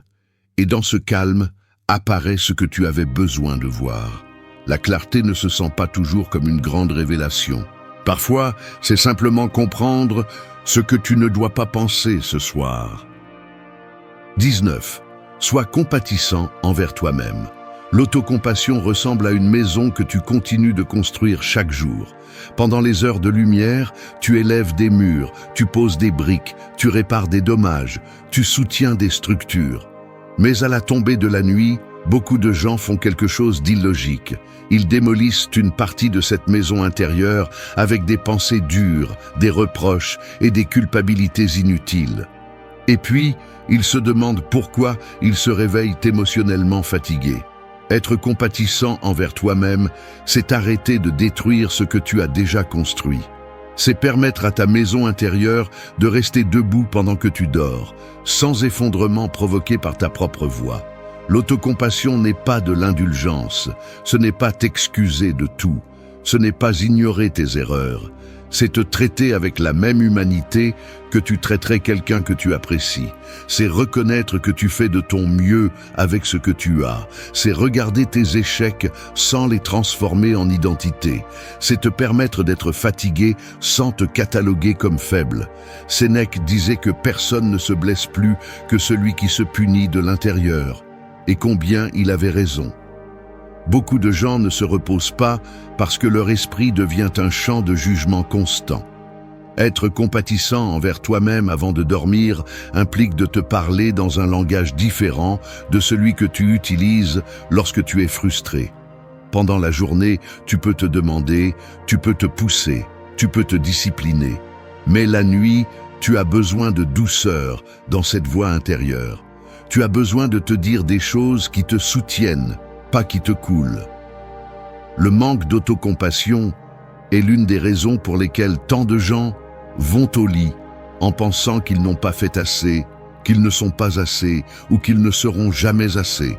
Et ces idées sont un poison émotionnel. Marc Aurèle, malgré sa force et sa discipline, avait une habitude très humaine. La nuit, il se rappelait à lui-même qu'il était aussi vulnérable, qu'il faisait aussi des erreurs, qu'il se trompait aussi. Et pourtant, il se permettait de se reposer. Non pas parce qu'il était parfait, mais parce qu'il comprenait que la perfection n'est pas une condition pour le repos. Tu n'as pas non plus besoin d'être parfait pour mériter la paix. La compassion interne est précisément cela. Accepter ton humanité. Être compatissant envers toi-même implique aussi d'interpréter tes erreurs avec maturité. Pas avec le drame, pas avec la culpabilité, pas avec l'auto-attaque. Si quelque chose n'a pas bien tourné aujourd'hui, ne le traîne pas comme un poids toxique jusqu'au lit. Observe-le, apprends de lui, mais ne le transforme pas en fouet. La culpabilité répétitive ne t'améliore pas, elle t'épuise. Elle ne t'enseigne pas, elle te bloque. Elle ne te renforce pas, elle te brise. La compassion n'élimine pas la responsabilité, elle l'équilibre. Ce point t'aide aussi à cicatriser les petites blessures que tu as accumulées pendant la journée. Peut-être que quelqu'un t'a mal parlé et tu es resté avec le sentiment de ne pas avoir bien répondu. Peut-être que tu as fait une petite erreur que ton esprit a exagérée. Peut-être que tu t'es comparé à quelqu'un et tu t'es senti inférieur. Peu importe la source du malaise, l'autocompassion est l'antidote. C'est te dire « j'apprends ». C'est te dire « j'ai fait de mon mieux aujourd'hui ». C'est te dire « demain, je peux faire mieux sans me détruire ce soir ». Épictète enseignait que la paix intérieure naît lorsque nous cessons de nous traiter comme des ennemis. Le manque de compassion crée cette inimitié interne, toi contre toi-même, toi contre tes pensées, toi contre tes émotions. Mais tu ne peux pas te reposer en te battant avec toi-même. L'autocompassion désarme cette guerre silencieuse. Elle t'accompagne vers un état où l'esprit cesse de t'attaquer et commence à te soutenir. Être compatissant envers toi-même avant de dormir signifie aussi mettre fin à l'exigence incessante. Tu n'as pas à résoudre ta vie aujourd'hui. 20. Renouvelle ton esprit chaque nuit. L'esprit humain ressemble à un jardin qui reçoit autant de lumière que de tempêtes. Il y a des jours où il fleurit sans effort et des jours où il semble se flétrir complètement. Mais le jardin n'est pas détruit par une mauvaise journée. Il se renouvelle lorsque la nuit tombe. La nature ne remet pas en question son processus. Elle se repose simplement, se répare et repousse à nouveau. Ton esprit fonctionne de la même manière. Il a besoin d'un espace nocturne où il peut se permettre de régénérer tout ce que la journée a usé. Il a besoin de cette pause sacrée où la fatigue se transforme en force silencieuse. Renouveler ton esprit avant de dormir ne signifie pas te forcer à te sentir bien quand tu ne l'es pas. Cela n'implique pas non plus d'ignorer ce qui t'a fait mal ou de prétendre que tout va bien. Cela signifie te donner un moment réel pour redémarrer, pour clore le cycle de la journée, pour te débarrasser de l'épuisement émotionnel. Marc Aurèle écrivait dans ses méditations que chaque nuit, nous devons revenir à nous-mêmes, comme celui qui rentre chez lui après une longue bataille. Non pas pour célébrer la victoire, mais pour reconnaître l'effort, soigner les blessures et nous préparer pour le jour à venir. Renouveler ton esprit est un acte de soin de soi profond. Et cela devient indispensable lorsque tu as eu une journée difficile, où tu as senti que tout te consumait, où tu as absorbé des tensions externes, où ton énergie a été drainée par des situations qui étaient hors de ton contrôle. L'esprit, lorsqu'il n'est pas renouvelé, accumule du poids. Et ce poids se reflète dans l'esprit avec de l'anxiété, dans le cœur avec de la tristesse et dans le corps avec de l'épuisement.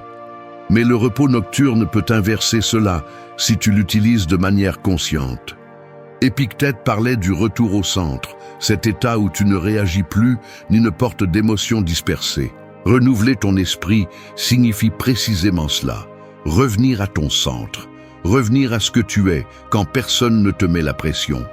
Revenir à ton équilibre naturel. Et pour y parvenir, tu as besoin de laisser aller l'identité émotionnelle que tu as acquise pendant la journée. Tu n'es pas ta fatigue, tu n'es pas ta colère, tu n'es pas ta frustration, tu n'es pas la pression que tu as ressentie. Ces émotions sont des expériences, pas des définitions. Et te renouveler, c'est te rappeler cette différence. Ce point t'apprend aussi à te régénérer émotionnellement sans dépendre de stimuli externes. Tu n'as pas besoin de musique parfaite, ni d'un environnement idéal, ni de quelqu'un pour te consoler. Le renouvellement de l'esprit vient de l'intérieur, à cet instant où tu décides d'arrêter de lutter contre ce qui est déjà passé. À ce moment où tu acceptes que tu ne peux pas changer la journée, mais que tu peux changer la façon dont tu entres dans le repos. Cette décision est puissante parce qu'elle brise le cycle de traîner des journées entières comme des charges interminables. Renouveler ton esprit implique aussi de changer de récit avant de dormir. Pendant la journée, ton esprit peut s'être raconté des histoires d'épuisement. Je ne peux plus, je suis en train d'échouer, je ne suis pas assez, tout pèse trop. Et bien que ces histoires naissent de la fatigue et non de la réalité, si tu les laisses entrer avec toi dans la nuit, elles continueront à t'affaiblir. Le renouvellement spirituel consiste à te dire autre chose. Aujourd'hui, j'ai fait ce que j'ai pu. Aujourd'hui, j'ai appris. Aujourd'hui, j'ai avancé. Demain sera différent. Ce ne sont pas des phrases clichés, ce sont des rappels que tu n'es pas coincé dans un seul état émotionnel. Le renouvellement nocturne te prépare aussi à affronter demain avec plus de force. Sans ce processus, tu arrives au jour suivant en traînant de vieilles émotions, en interprétant tout à partir de l'épuisement. Mais lorsque tu renouvelles ton esprit, tu retrouves ta clarté, ta fermeté et ton sens du but. Sénèque disait qu'aucune charge n'est trop lourde lorsque l'esprit est léger. 21. Lâche les attentes. Les attentes ressemblent à des sacs à dos invisibles que tu ramasses sans t'en rendre compte pendant la journée. Dans chaque conversation, tu en portes un, dans chaque pensée anticipée, tu en prends un autre, dans chaque désir non accompli, tu ajoutes du poids. Le pire, c'est qu'à la fin de la nuit, tu portes encore ces sacs à dos, même s'ils n'ont plus de sens. Et plus tu accumules d'attentes, plus il devient difficile de te reposer. Lâcher les attentes est l'acte de laisser ces sacs à dos sur le sol pour pouvoir respirer à nouveau. La plupart des gens pensent que les attentes donnent une direction, mais souvent, elles ne génèrent que de la pression. Tu exiges que la vie se déroule comme tu le souhaites, que les autres agissent comme tu l'espères, que tes plans se réalisent parfaitement, que tes émotions s'alignent sans faille. Mais la réalité ne fonctionne pas selon tes règles, et les attentes rigides deviennent une tempête interne lorsqu'elles ne sont pas satisfaites. Marc Aurèle disait que celui qui attend que les autres agissent selon ses désirs est condamné à une frustration constante. Et la frustration, accumulée, est l'ennemi du repos. Lâcher les attentes ne signifie pas renoncer à tes objectifs, ni te résigner à n'importe quoi. C'est libérer l'obsession du résultat. C'est faire ce qui te revient, sans dépendre émotionnellement de la manière dont cela se passe. Lorsque tu entres dans la nuit, tu dois arrêter d'exiger du monde, des gens et de toi-même que tout se passe exactement comme tu l'as imaginé. Parce que cette exigence se transforme en anxiété, et l'anxiété est incompatible avec le repos profond. Épictète enseignait que l'origine de la souffrance réside dans le désir que les choses soient différentes de ce qu'elles sont. Les attentes exagérées, celles que tu ne peux pas contrôler, celles qui dépendent des autres, celles qui se nourrissent d'illusions, toutes deviennent des chaînes émotionnelles qui te suivent même lorsque tu te couches. Et si tu ne les lâches pas, ton esprit continuera à lutter contre une réalité que tu ne peux pas changer ce soir. Lâcher les attentes signifie aussi accepter l'imperfection de la vie, que tout ne s'est pas passé comme tu le voulais aujourd'hui, que tout le monde n'a pas répondu comme tu l'espérais, que tu n'as pas toujours raison, que tu ne peux pas contrôler le rythme des autres, que tu n'obtiendras pas toujours ce que tu crois mériter au moment précis où tu le désires. Et c'est bien. C'est la nature même de l'existence. Résister ne fait que te voler de l'énergie. Ce point t'invite aussi à lâcher les attentes que tu as envers toi-même. Tu as porté des pressions internes que probablement personne d'autre ne t'a imposées. Des objectifs irréalistes, des délais impossibles, des normes écrasantes, vouloir être impeccable tous les jours, vouloir avancer sans faute, vouloir te sentir bien tout le temps. Tout cela est un piège qui t'épuise. Lâcher les attentes internes, c'est te regarder avec humanité, avec clarté et avec maturité. C'est te dire à toi-même « j'ai fait ce que j'ai pu aujourd'hui ». Non pas par conformisme, mais par sens du réel. Lâcher les attentes apaise aussi le cœur. Le cœur se fatigue non seulement à cause de ce qui se passe, mais aussi à cause de ce qu'il imagine qui aurait dû se passer. La déception est le résultat direct d'une attente non satisfaite. Et si tu accumules trop de déceptions, la nuit devient lourde, confuse, pleine de bruit émotionnel. Mais quand tu lâches les attentes, tu ouvres de l'espace pour l'acceptation. L'acceptation n'est pas une faiblesse, c'est la liberté. Sénèque disait que la véritable tranquillité naît lorsque tu arrêtes d'exiger de la vie qu'elle soit différente. Et cela se pratique chaque nuit, lorsque tu choisis de ne pas emporter au repos ces histoires que tu t'es racontées sur la façon dont aurait dû être la journée. La vie ne te doit pas de cohérence avec tes plans. Tu dois juste apprendre à aller avec le courant. 22. Souviens-toi que ce moment suffit. Ce moment ressemble à une petite île au milieu d'un océan agité. Autour de toi, les vagues du passé frappent fort et les vents du futur soufflent avec intensité. Mais à la surface où tu te trouves maintenant, sur cette petite île appelée présent, il y a du calme. Le problème est que presque personne ne reste là. La plupart vivent mentalement dans ce qui a été ou dans ce qui pourrait être, ignorant que le seul espace où ils peuvent vraiment se reposer est cet instant. Se rappeler que ce moment suffit est un acte de maturité émotionnelle et une discipline mentale qui apaise tout ce que la journée a laissé en suspens. L'esprit a tendance à te tromper en te faisant sentir que tu as besoin de résoudre quelque chose de plus avant de te reposer. J'ai besoin de réfléchir un peu plus à cela. J'ai besoin d'anticiper ce qui se passera demain. J'ai besoin de comprendre pourquoi cela s'est produit.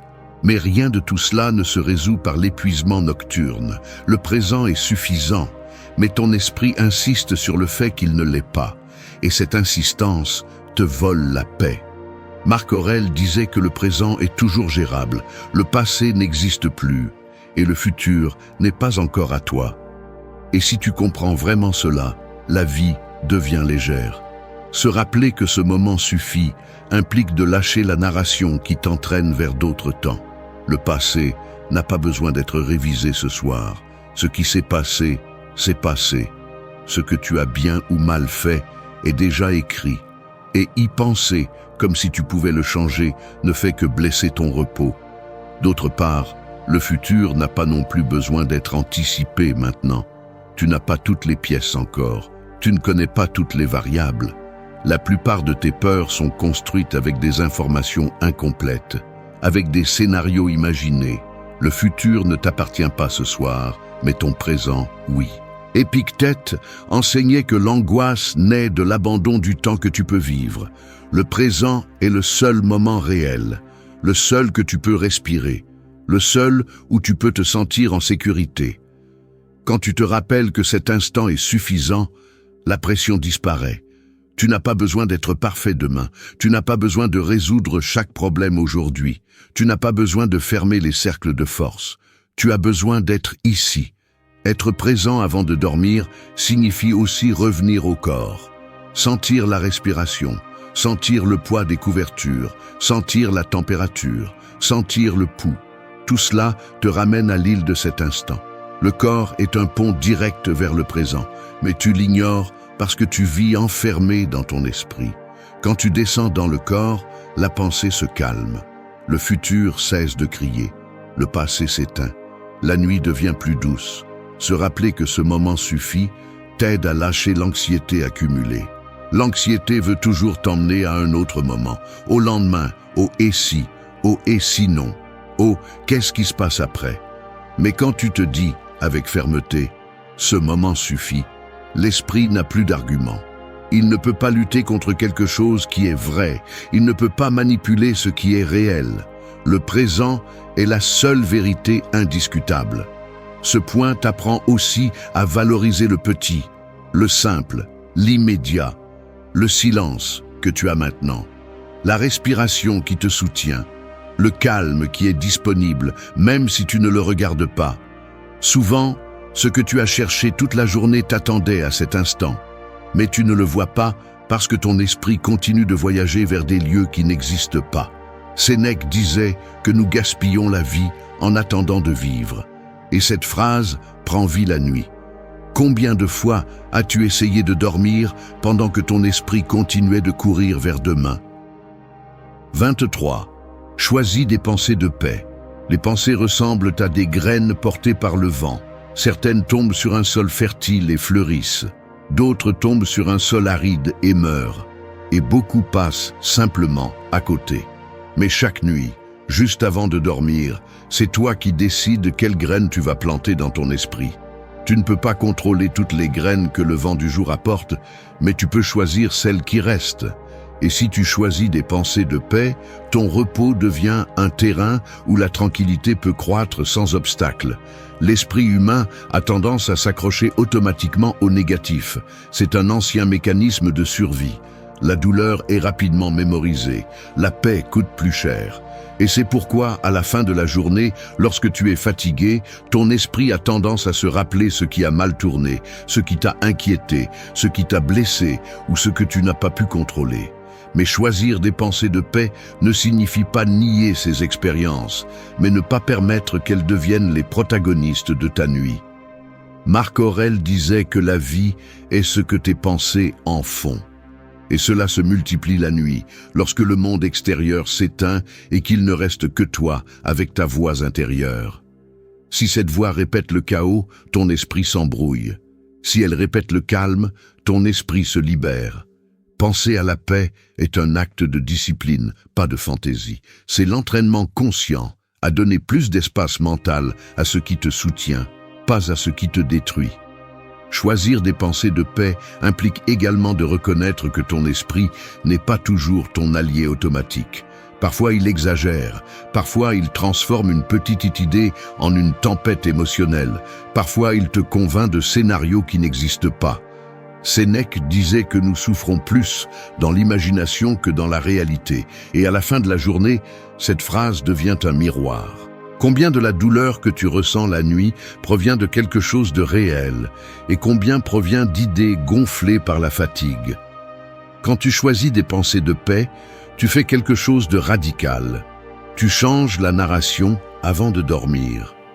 Au lieu de te dire « tout a mal tourné aujourd'hui », tu peux dire « j'ai survécu à une journée difficile ».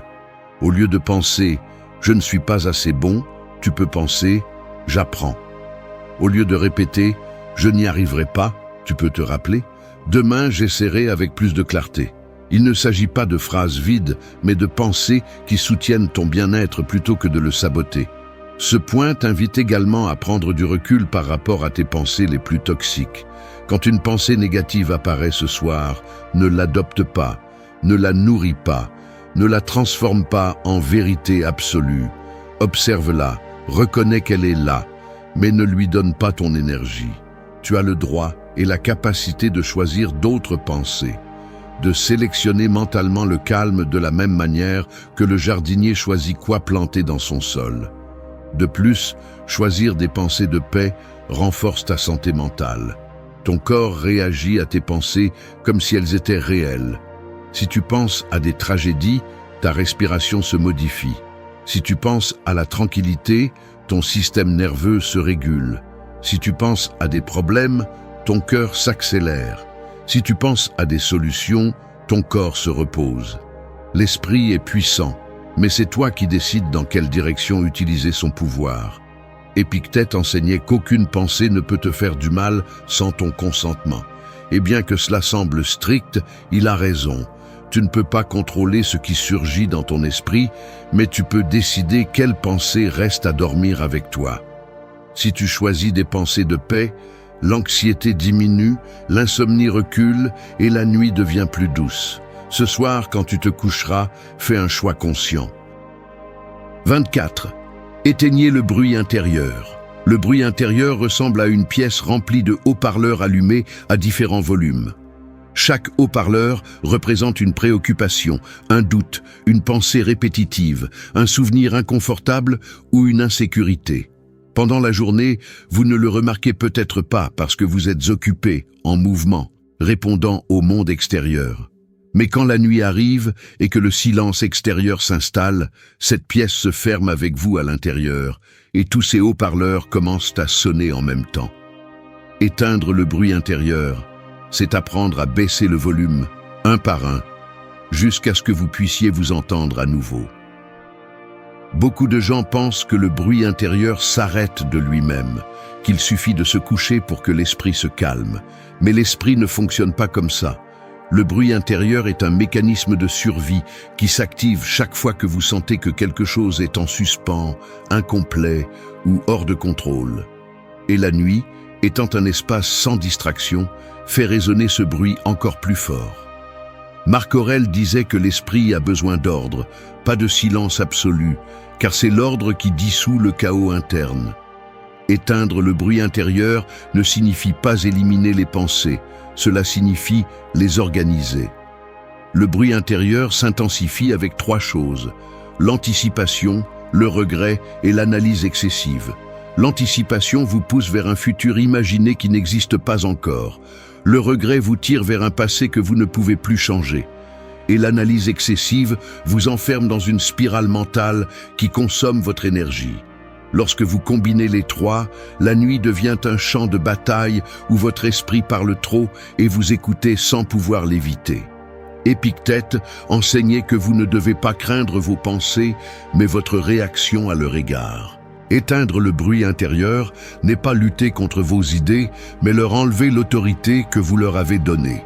La pensée bruyante vous dit « pense à ça maintenant », Mais vous pouvez répondre, ça n'a pas besoin de mon attention à cette heure-ci. Le bruit intérieur grandit parce que vous jouez son jeu. Il s'éteint quand vous ne le nourrissez pas. La plupart des pensées bruyantes n'appartiennent pas au présent. Ce sont des restes émotionnels ou des projections mentales.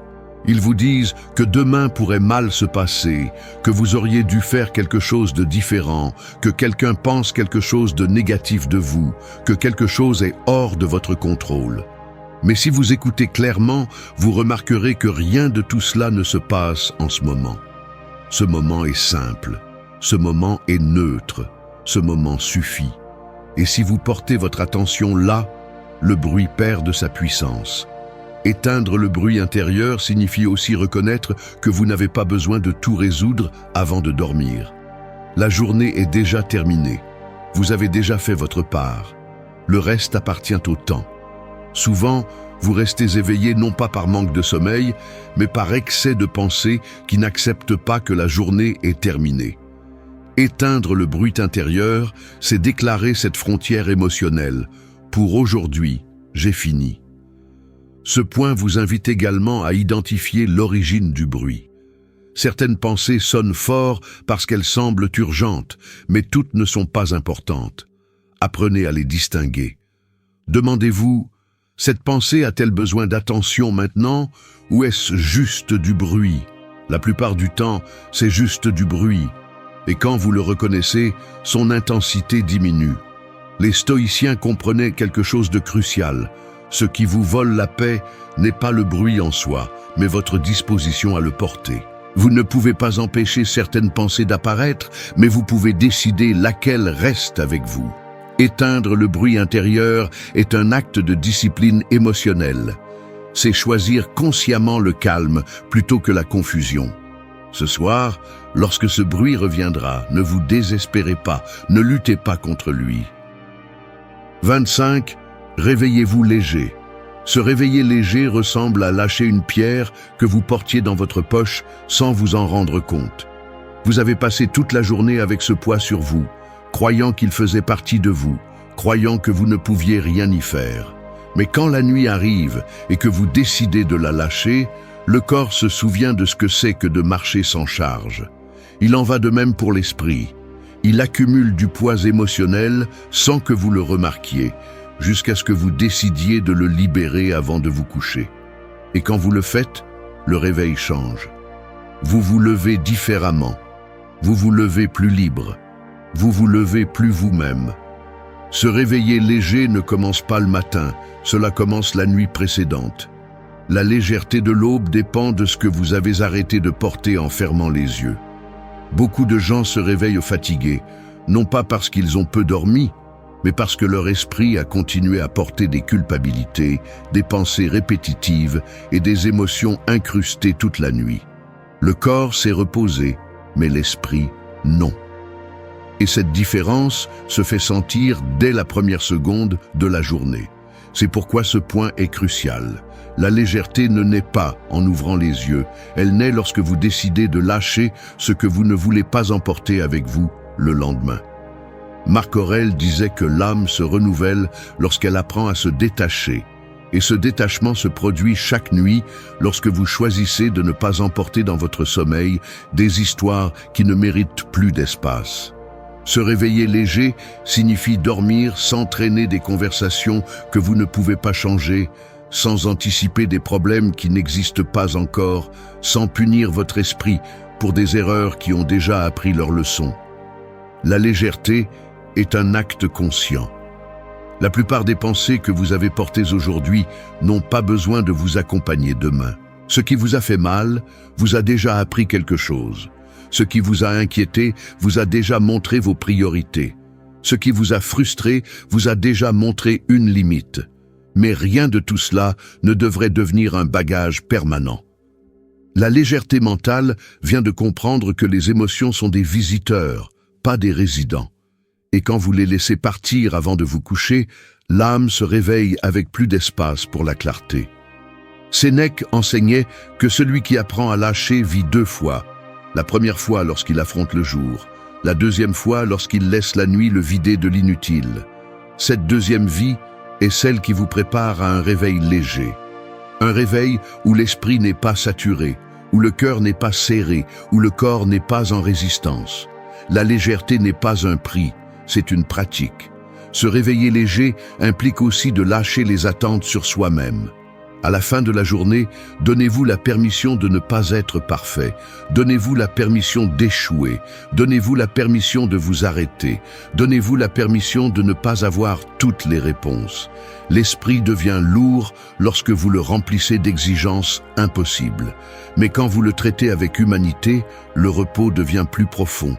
Et au réveil, au lieu de vous sentir submergé, vous ressentez de l'espace. Vous ressentez de l'oxygène émotionnel. Épictète parlait de la liberté intérieure comme du véritable objectif de l'être humain. Se réveiller léger, c'est exactement cela, une forme de liberté. Liberté de ne pas répéter mentalement les mêmes histoires. Liberté de ne pas porter d'anciennes culpabilités. Liberté de ne pas rester coincé dans vos peurs. La nuit est une porte, et en la traversant, vous avez l'opportunité de laisser derrière vous ce que vous ne voulez plus porter avec vous. Ce point vous invite également à regarder votre matin avec plus de douceur. Vous n'avez pas à sauter de la peur à la performance immédiate. Vous n'avez pas à vous réveiller avec la tension de la veille. Si vous avez dormi avec intention, vous vous réveillerez avec clarté. Danke, dass du bis zum Ende des Videos geblieben bist. Wenn du alles gesehen hast, kommentiere, ich bin stoisch, als unser geheimes Zeichen, um zu wissen, dass du ein wahrer Schüler des Stoizismus bist. Vergiss nicht, den Kanal zu abonnieren und das Video zu liken, wenn es dir gefallen hat. Wir sehen uns im nächsten Video und denke daran, kultiviere weiterhin deinen stoischen Geist.